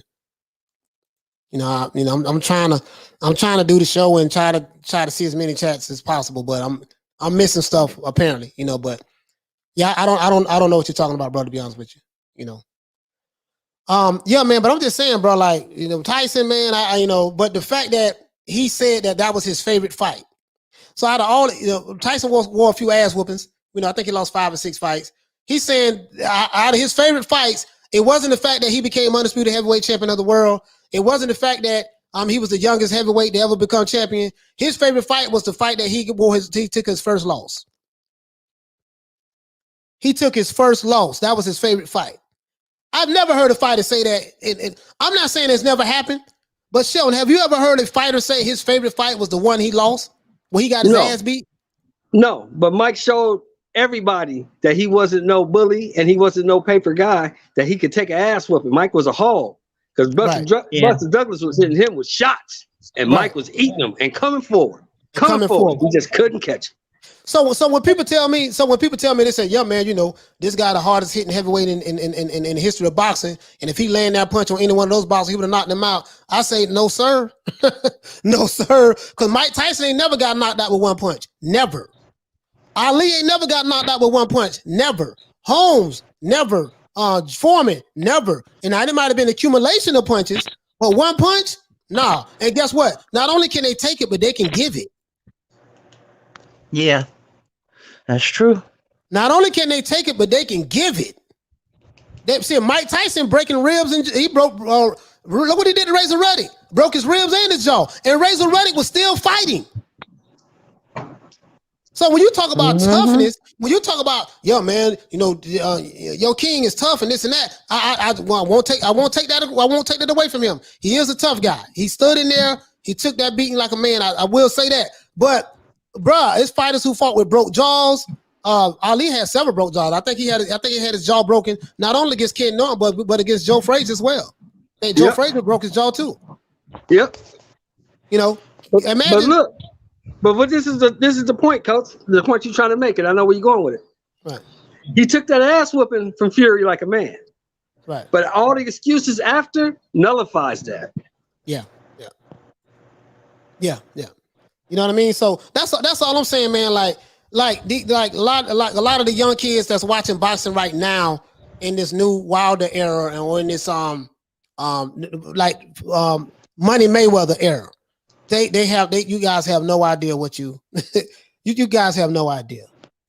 Like there's literally no comparison to today's boxing versus 20. I'll even say 20 years ago.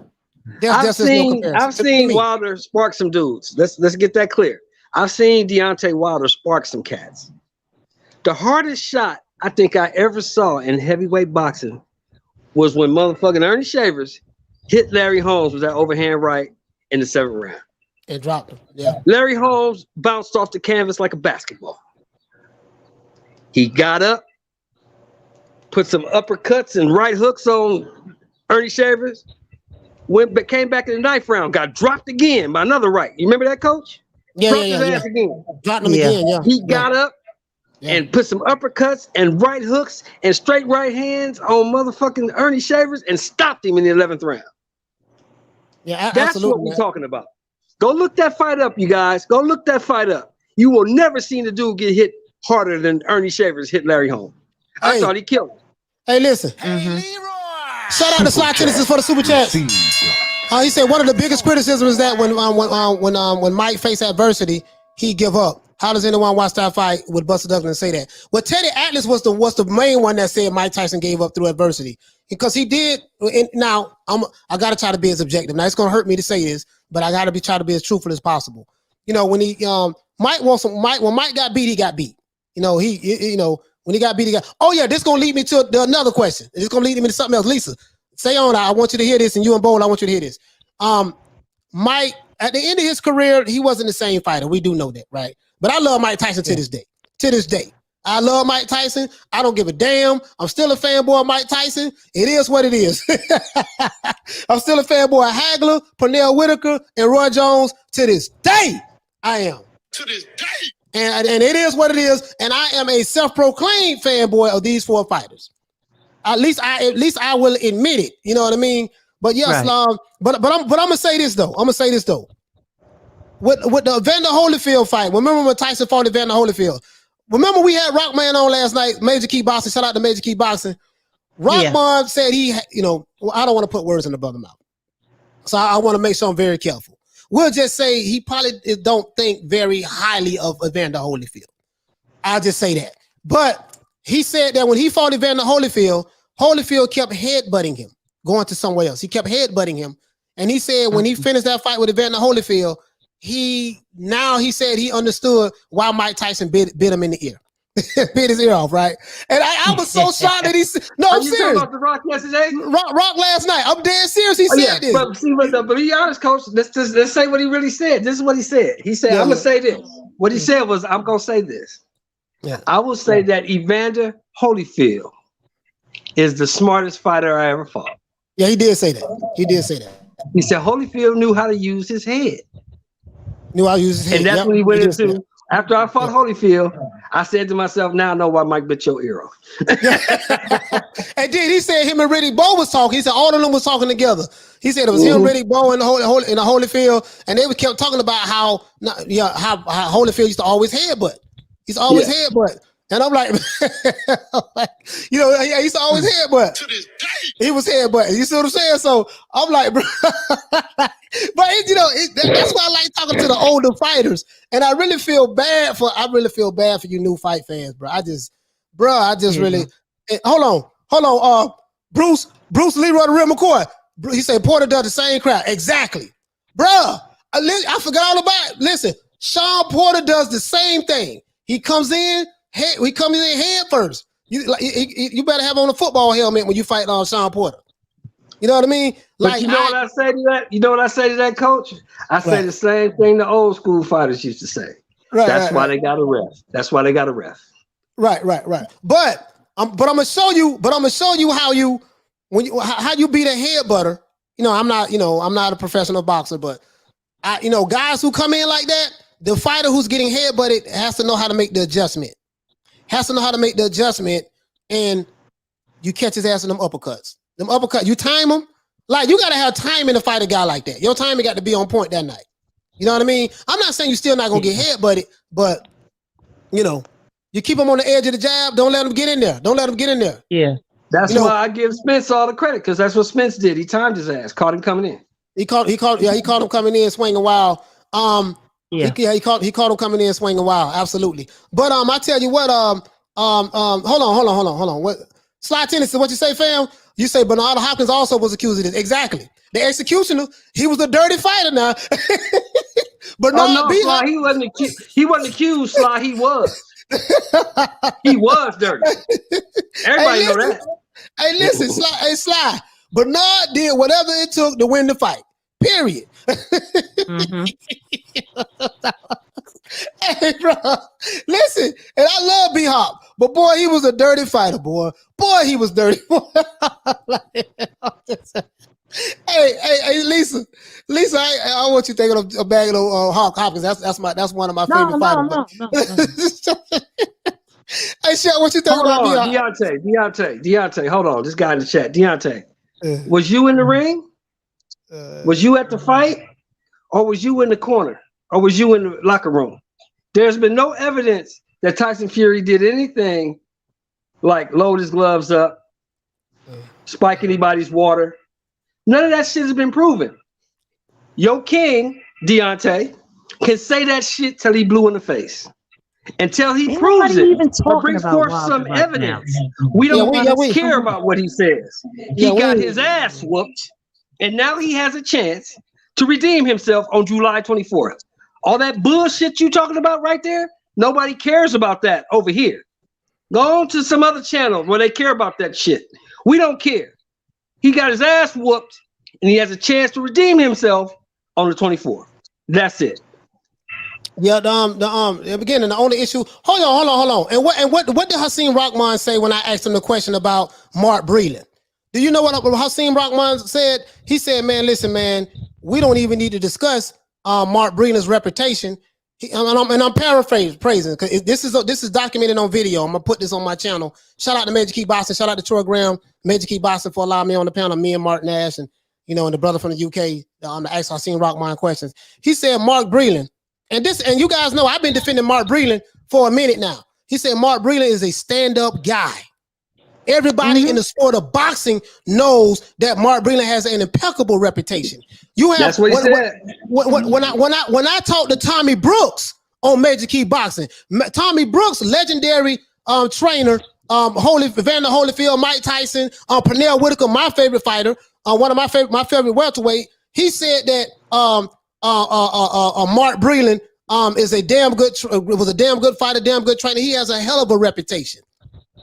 Everybody who I talk to about Mark Breland say the same damn thing. So my issue was with that was, damn, man, you throw this brother under the bus, Mark Breland, and you to this day you ain't presented nothing.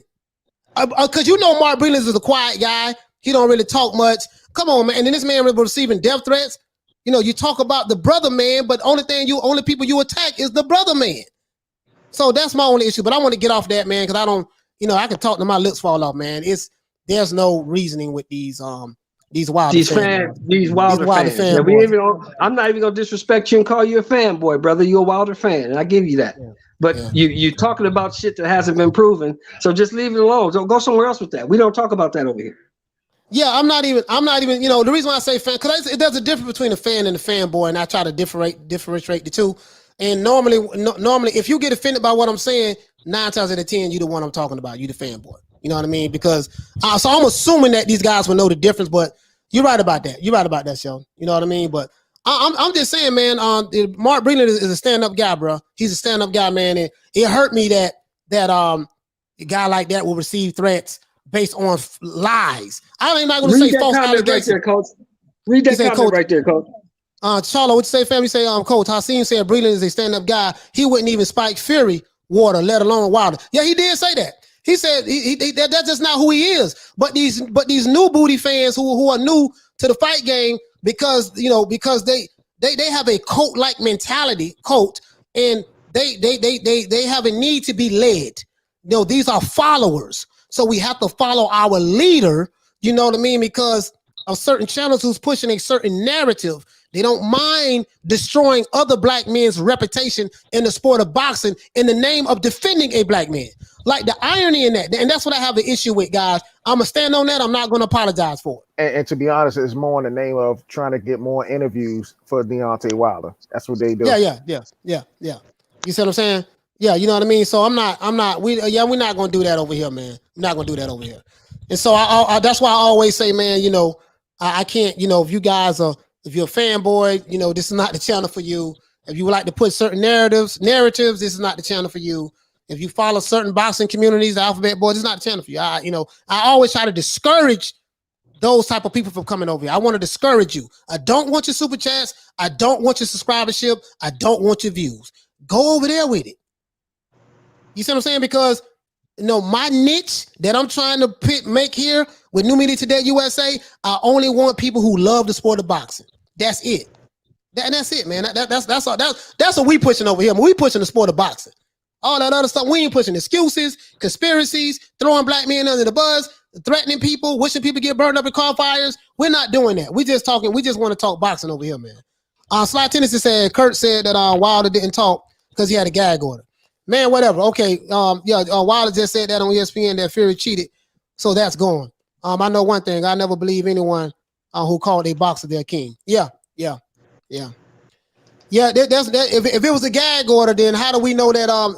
If it was a gag order, then it didn't stop him from saying Mark Breland spiked his water bottle.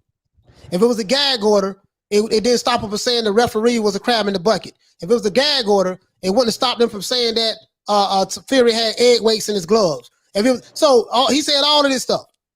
You see what I'm saying? You know what I mean? So it is what it is. Most importantly, who put the gag order on him? Right, who put the gag order on him? Right, you know what I mean? So I understand that's what Kurt said. I did see that video, but man, shit, if the gag order was true, then we wouldn't have never heard all these allegations. Like literally, you can't have it. It can't be a gag order in one breath, but in the next breath, Mark Breland did this. Hey, good point. If it was a gag order, why he do 5 interviews after the press conference? If it's a gag order. After the press conferences, talking about the same stuff he been talking about for 16 months. Yeah. So miss me with that, Kurt. You were wrong on that one, brother. Yeah, and I got much love for Kurt. Shout out to Kurt, man. But I know he said his sources told him that. Well, apparently, Wilder didn't know nothing about it. Apparently, Wilder didn't know it was a gag order because it showing up didn't stop him from throwing Mark Breland under the bus, and it didn't stop him from accusing Fury of doing everything, and it didn't stop him from saying that the sport of boxing conspired against him, and Fury had the complexion for the protection. I don't even want to keep talking about that, man. That's just let's get back to the topic, man. Look. Let's say one more thing about that. He got a chance to prove everybody wrong on July 24th. Let's see if he can pull it off. Yeah. July 24th, we get to see the new and improved Twerkinator. And we get to see the new. I like that undercard too. That undercard is pretty nice. You know what I mean? So that undercard is fire. That's not nice. That's fire. Oh yeah, you got Kalnaki and Helenius rematch. You got that's gonna be Anderson a good fight. Against the undefeated Russian, 22-0, 17 knockouts, 1 draw. And you got F.A. Who is F.A. fighting? Sanchez. Huh? Frank Sanchez. F.A. fighting Frank Sanchez. That's 3 fire fights. That's going to be a good fight. That's 3 fire fights. Then you got the champ, the heavyweight championship of the world. That's going to be a great card, bro. Hey, I got one more thing to interject on that. I don't care what happened in that fight. I don't want nobody from Wilder's team to throw no towel in. Don't listen. Don't throw no towel in, no matter what. He got kids, coach. No, I don't. No, he said he don't care. He don't care. So he said his kids is taken care of and they understand the business. That's what he said. That's what he said. So do not throw no towel in. Do not throw no towel in. Let his destiny. Let it be what it's gonna be. Do not throw no towel in, no matter what. Malik Scott, this is a plea to you, sir. Do not throw that towel in. Don't throw it in. That's all. That's all I got to say. Don't throw that towel in, because that was one of the complaints too. Crab in the bucket. You was homeboy, Malik. You was partner. Y'all got a bond, a brotherhood. But he gonna fire your ass too if you throw that towel in. Yeah, don't throw that towel in. Don't throw that towel in. No matter what. No matter what. Don't throw that towel in. And ref, don't stop the fight. Let Wilder get what he's looking for. That's all I got to say. You know, if he don't win, let him get what he's looking for. Do not throw that towel in, no matter what. Don't throw that towel. But he might win. You never know. He might win. Yeah, he might. It's a possibility. Anything can happen. But I'm with you, coach. If he don't keep that, as a matter of fact, we're gonna ban all white towels from the arena. No white towels. Yeah, no white towels. We ain't throwing no towels in. That's the no. We're not throwing no towels in this night for nobody. Sugar Hill ain't gonna throw the towel in on Fury. I already know that. We don't want nobody throwing no towels in. No towels, no water bottles. Again, I don't want. We don't want no excuses this night. Because my favorite fighter, one of my favorite heavyweights, who I was a fanboy of, when he got his ass whooped, he said that the thing that he was most proud of was the fact that he was able to put his mouthpiece back in his mouth. Ain't that something? He said I was able to put my mouthpiece back in my mouth. That's what he was most proud of. He said, I don't know how many punches I took. I don't know how many punches I took that night, but I was most proud of I was able to put my mouthpiece back in my mouth. He put it in sideways and his eye was looking like a golf ball, but that's what he said. So no, we not throwing no towels in that night. No towels. You see what I'm saying? And regardless of what happened to anybody, I'm not gonna be emotionally invested in it. All I know is I don't want to see no towels thrown in that night if the outcome is the same as the second fight. Yeah, I dug. I saw AJ yesterday on the video. I dug what he said too. He said, "Look, I don't care who wins that fight. I'm gonna be here waiting for the winner, whoever wins." You know what I'm saying? He said, "Shit." He said Wilder been talking. They told him Wilder been talking about him. He said, "Be careful what come out your mouth now." Yeah, because I'm gonna be here waiting for you. Yeah, whoever wins, Wilder, Fury, don't matter to me. I'm gonna be either one of them. I like to hear that from AJ. Yeah. I like to see these fighters talk trash to fight each other. I love that.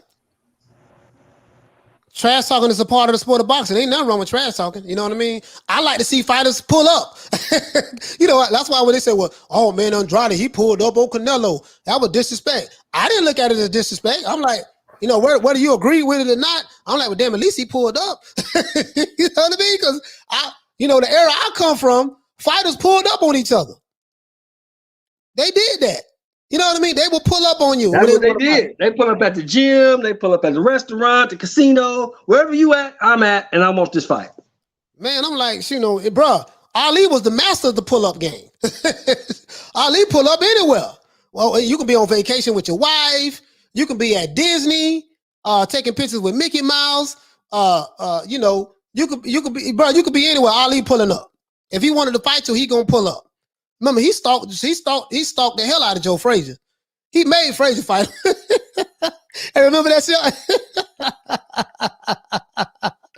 Not only did he pull up, he went to Philadelphia, went to the gym. Yeah. Told Joe, I'll meet you in the park. We can fight right now.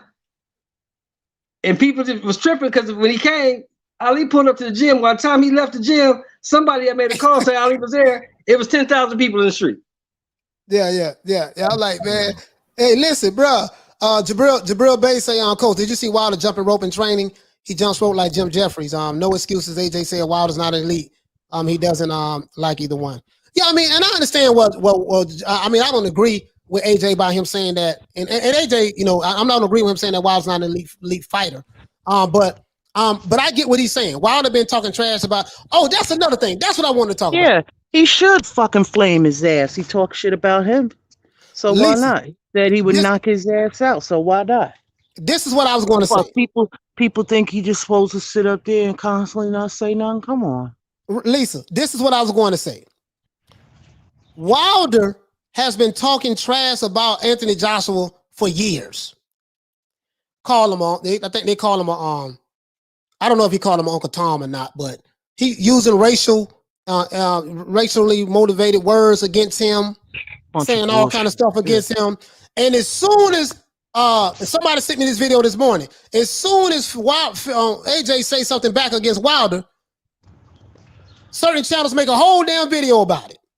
Oh, I can't believe he said. I'm like these dudes are so emotional about this guy. These guys are these guys are in their 40s and 50s.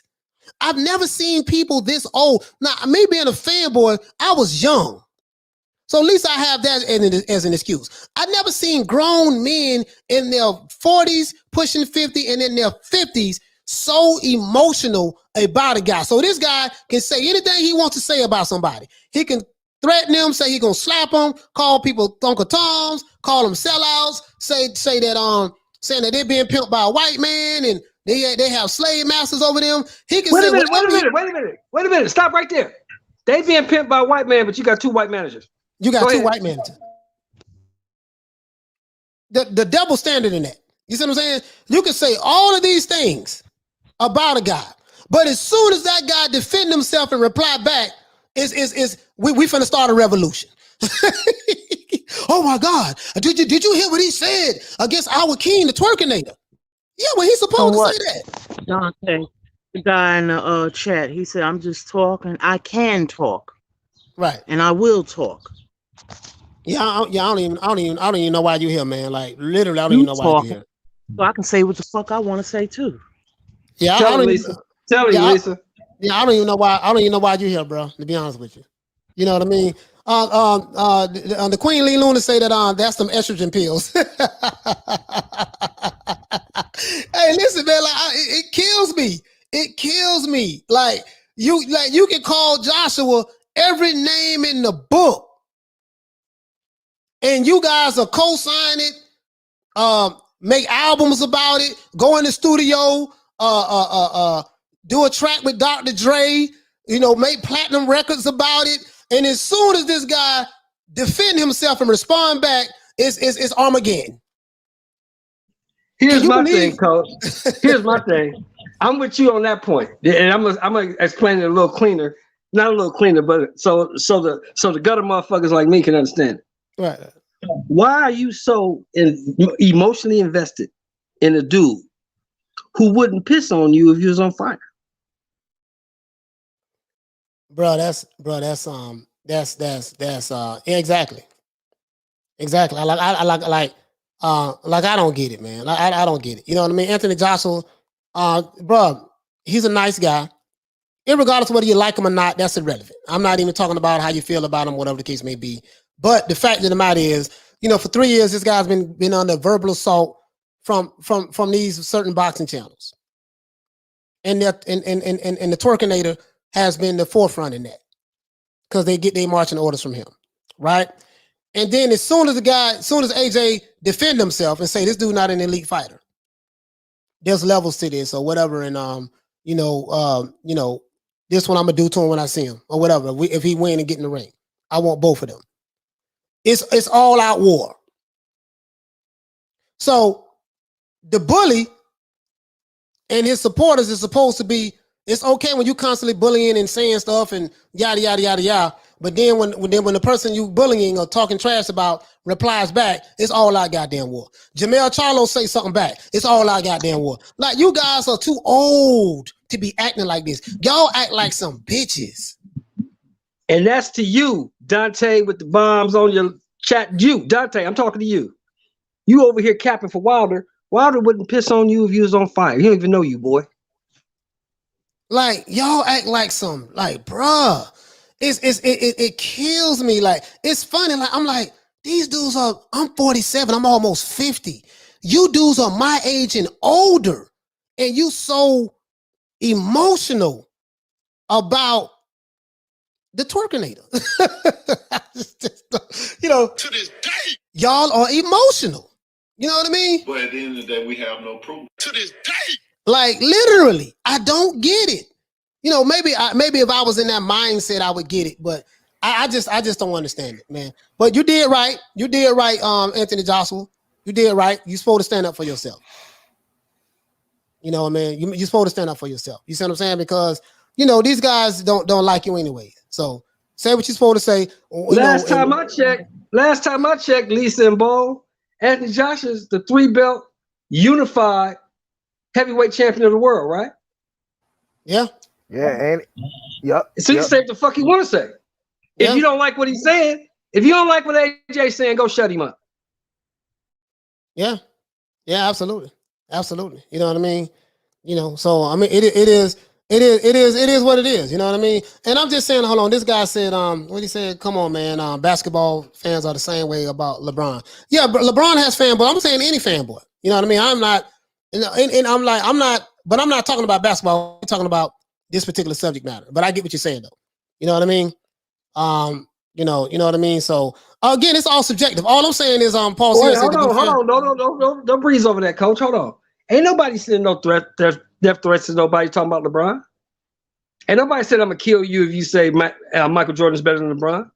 Ain't nobody said I'm gonna beat you up when I see you or I'm gonna shoot you if I catch you on the street. You better not come to the fight. If you come to the fight, I'm gonna see you. Because if you come to the basketball game, I'm gonna see you because you said Michael Jordan or Kobe Bryant is better than LeBron. This is two different topics, brother. Ain't nobody said that about LeBron. This is the things that they're saying every day. If you say anything about Deontay Wilder, I got people that told me they're gonna come to LA and find me. Well, I hope they do. If you want to come to LA with that, I wish you would. You know what I'm saying? People have told me that. Multiple people have told me that. That's what we're talking about here, brother. Yeah. I mean, I've had people tell me that too. They say, I'm like, hey man, I say, hey man, all right, brother. Well, hey man, if that's what you want to do, man, more power to you. You know, I'm not even gonna get mad, emotional, none of that. I'm like, hey man, more power to you, bro. That's what you want to do, man. So, I hope it work out for you.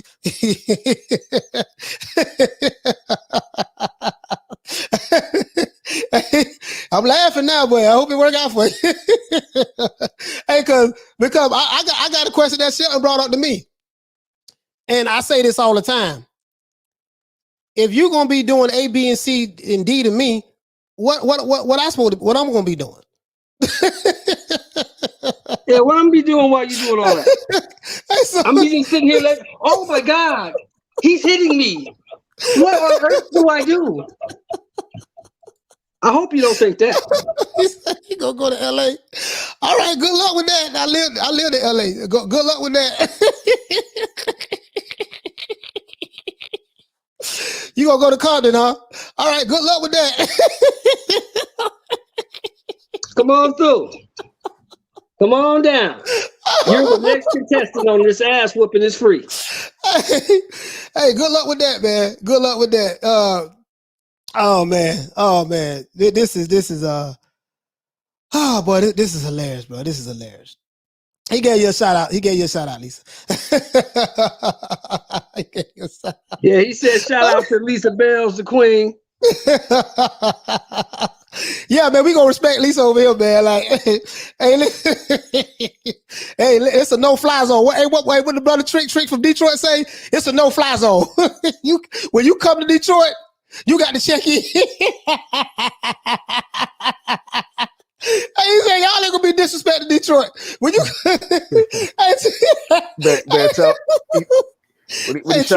He shut down Rick Ross joint. The whole concert. Shout out to Trick, man. He say, yeah, this is no fly zone over here, man. You ain't gonna be talking that popping that weak stuff, talking all this crazy stuff. Then you gonna come to my city. It's a no fly zone. We better not find out that you here. Yeah. He locked the gate. He locked the gate. The police came, say unlock the gate. He said, I got 100 niggas over here with guns, say I don't have to. So what y'all want to do? Oh, these guys, boy, y'all. Oh, these guys is hilarious, man. I can't.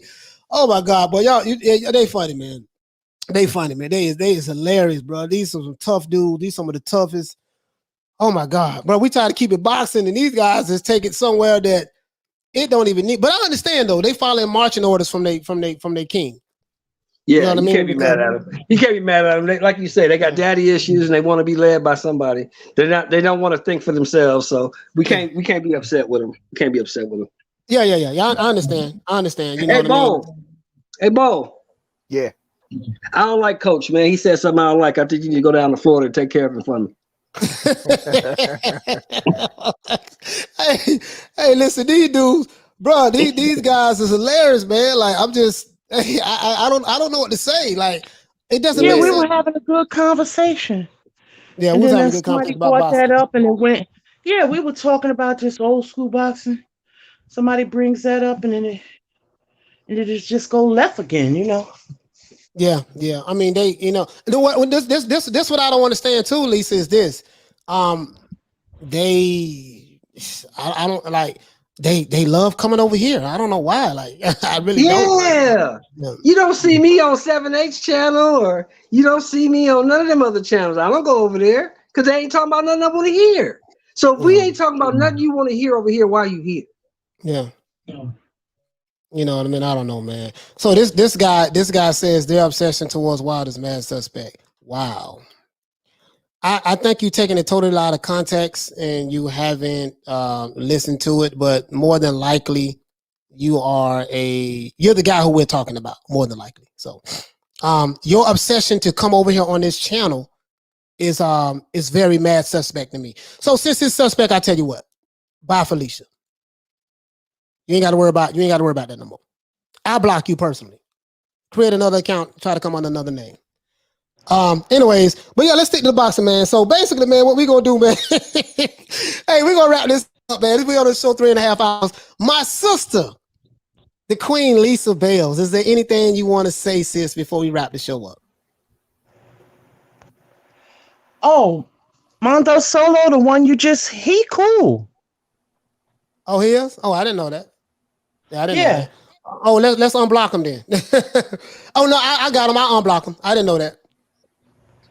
I didn't know that. Yeah, I didn't know that. Mondo, we didn't know you. You good, bro. You good. Yeah, Mondo, I didn't know it was you. I thought you was a troll. I can unblock you though. Don't worry about it. I got you. Mondo. I can unblock you. I thought you was an alphabet boy troll. Sorry about that. I do make mistakes. So if I'm wrong in public, if I'm wrong in public, I'm apologize in public. That's what I'm gonna do. So let me go ahead and unblock you. And we finna get ready to wrap the show up. Is there anything else boxing section? You just came back in. Is there anything you want to say before we wrap the show up? I just want to say thank you for allowing me on your platform to share my boxing knowledge, man. Shout out to Lisa. That's my dog right there, man. OG, Yeah. man, you know what it is. Shout out Kyle. Kyle, good people, man. He good people. So, man, I appreciate y'all, man. 100%, man. My channel is the boxing section. I got an interview with Jerron Ennis up now. If y'all want to check that out. Okay. I did one little clip, but the whole interview is 50 minutes. So if y'all want to check that out, y'all can check it out. Okay. But thanks, man. Appreciate you for allowing me to be on your platform, though. 100%. Oh yes, sir. Absolutely, man. I'm much blessings. I'm gonna try to find this guy so I can unblock him. Hey, Lisa, if you see him, let him know I'm unblock him. I'm doing it right now. Mondo Solo. You gotta get at me, man. You ain't heard nothing yet? I ain't heard nothing yet. Still waiting. All right, well, get at me, man. We got 2 days left, bro. I'm leaving at 3:30 on Thursday, so. Listen, if that dude don't call me, give me these pictures, I'm gonna say, you know what? I'm gonna have that money going to the trip with me. Okay. Mondo, right. I just unblocked you. Lisa. Yeah, so I see you there, man. Yeah. When you go get there, Friday or Saturday? I think he's going. Kyle? I'm trying to get there Thursday or Friday. Okay, I'll be there Friday morning at 1 in the morning. So I get there at 1:06. So I won't get to the hotel till about 2. Okay, so so you said Friday. Oh, so Friday in the morning, like a.m. I get there at so 1 o'clock in the morning. Saturday. Yeah, I get there at 1 in the morning. Yeah, I get there 1 in the morning Friday. I'll be there all day Friday, all day Saturday. I'm leaving Sunday morning at 9 o'clock.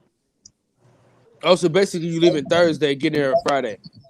Yeah, I leave Thursday. I leave here Thursday at 3:30 because my plane leaves at 5:30. Okay, I got you. 100% got you. That's probably what I'm gonna end up doing. Trying to get a late flight out. I just want to say this while I had you. That I will call you later. I'm gonna say this while I had you. Just hit me when you get on the plane, and you can get the Uber, or I'll send the Uber or whatever, and come get you from the airport. It's all good, man. We're gonna have a ball, dude. I'm ready to go. I gotta call Coach Jones now. Hey, look, y'all enjoy yourself. Hey, now, Kyle, you younger than me. Don't get me in no trouble now. Hey, listen, I'm an old man.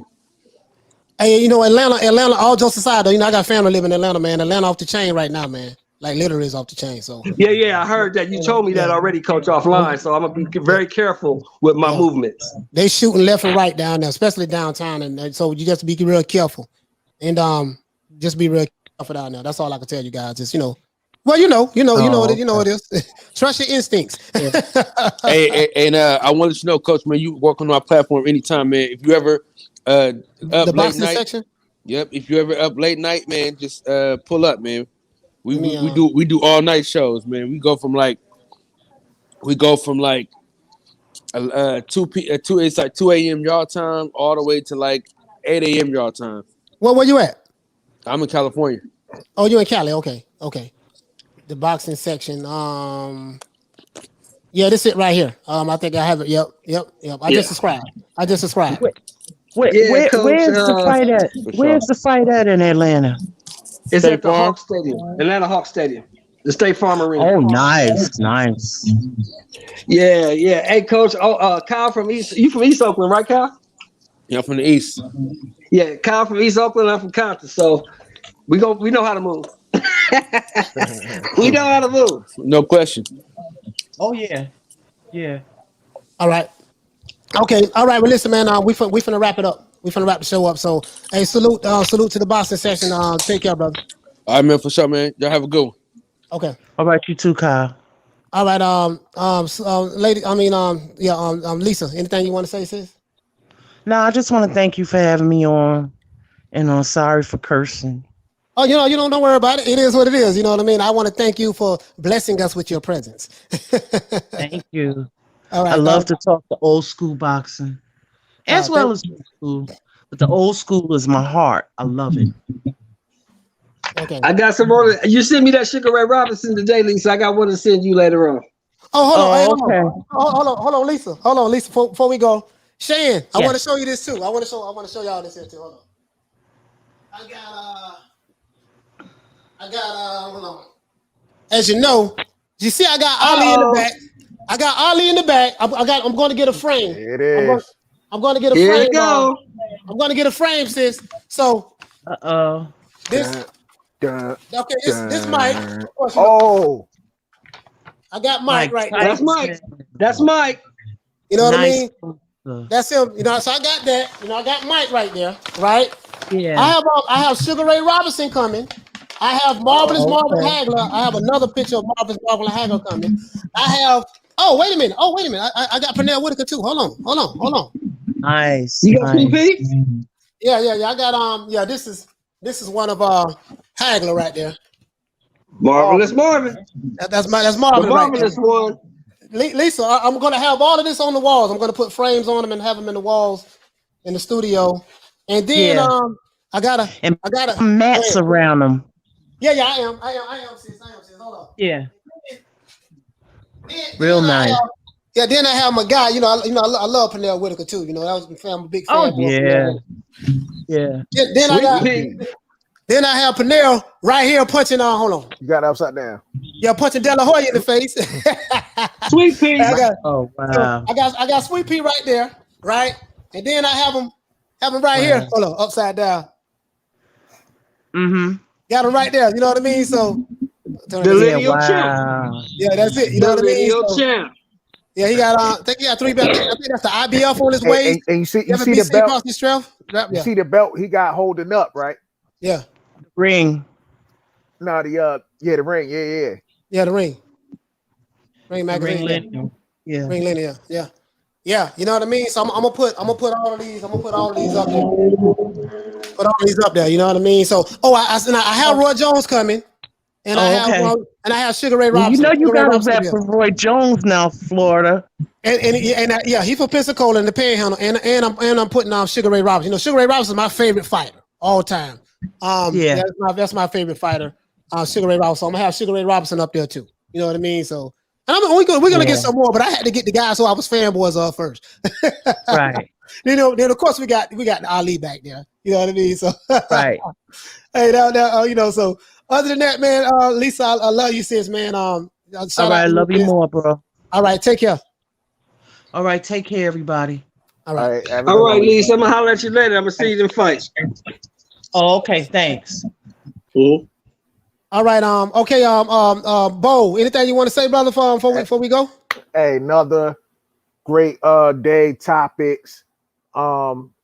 Keeping the show hype as ever, man. Coach, man, you're doing a great job, man. And Shelton, man, shoot, man, you're doing a great job as well, man. I'll be catching you on all those other channels and stuff, man. and Shelton definitely be doing the thing, man. Shelton be yeah, you know, too, I'm there. I'm there as long as they talk boxing. When they get to all the other shit, I'm out.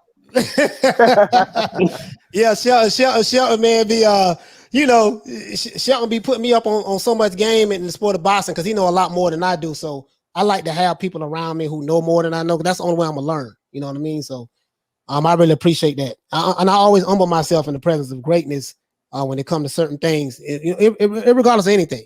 You know, I'm a sponge. I want to learn, and just that's me. So, but yeah, man, I appreciate Shelton a lot, bro. Like you have no idea. I really value him. Hey, coach, you don't understand, man.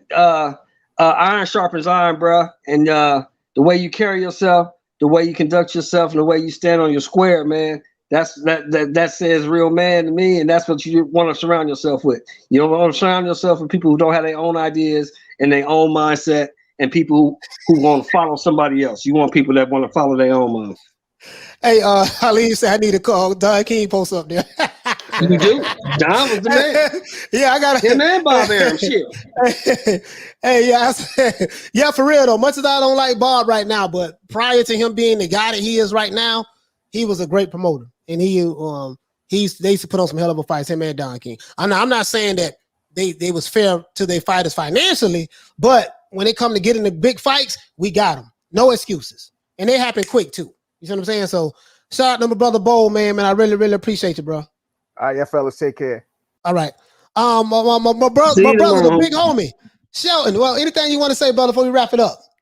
Hey, great stream, coach. Like I said, man, always a pleasure to talk boxing with you, to talk boxing with the chat. You know what I'm saying? We're going to keep it boxing, straight facts, no fiction. And we'll see you guys tomorrow. Same time, same place. And no fanboys over here, people. We don't get down like that. Don King, only in America. Hey, Halim, I put this up for you.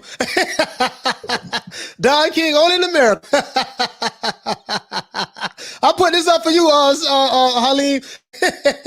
Yeah, man. I'm reading this book. So I don't read it twice already in the past, but I got to read it again to just brush up on some stuff. You know what I mean? So other than that, man, salute to my brother, Shelton, man. I'll call you later, brother.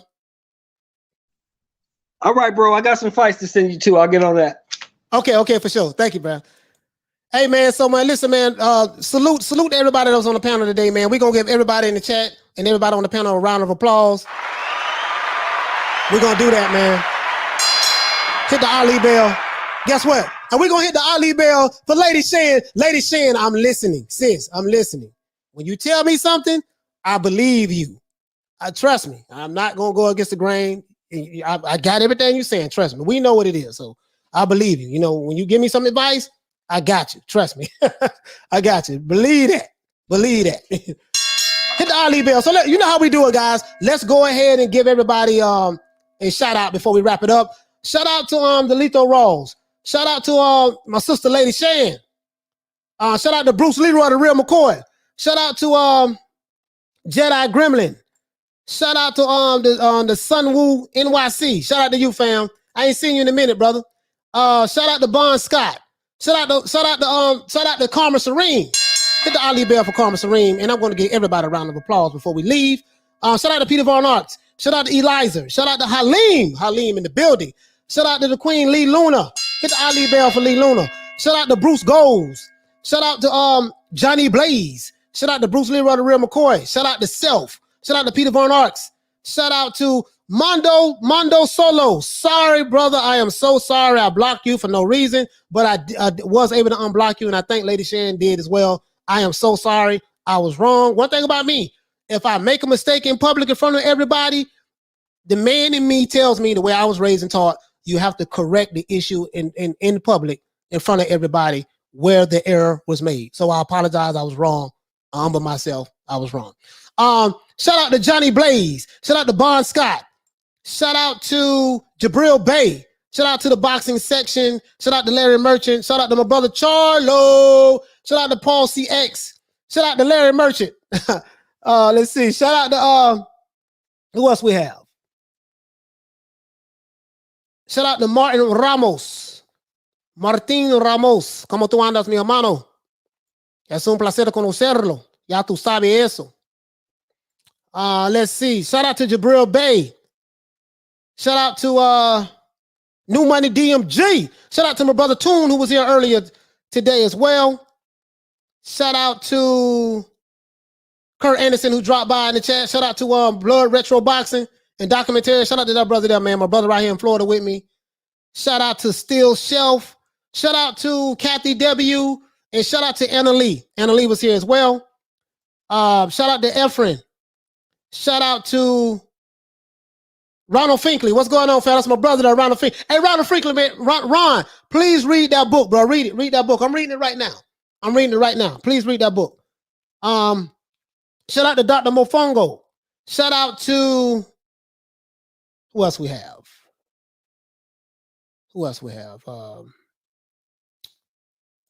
Shout out to Bruce Goals. I said that. Shout out to a lot of people came and left, man, because it was a long live, over 3.5 hours. Shout out to Bold and Understanding. And I think that's it. That's all the people who I say shout out to. Oh, yeah, once again, man, shout out to my sister Lisa Bells, who went to Ali Bell. Shout out to Karma Serene. Shout out to the Queen Lee Luna. Shout out to Lady Shan. Blup, blup, blup, blup, blup. Let's see. And shout out to Anna Lee. I always want to send a shout out to all of the lovely ladies, you know what I mean, who love the sport of boxing. And I think that's it. So remember, once again, guys, it's the boy Coach Malachi Williams, represent for New Media Today USA Boxing.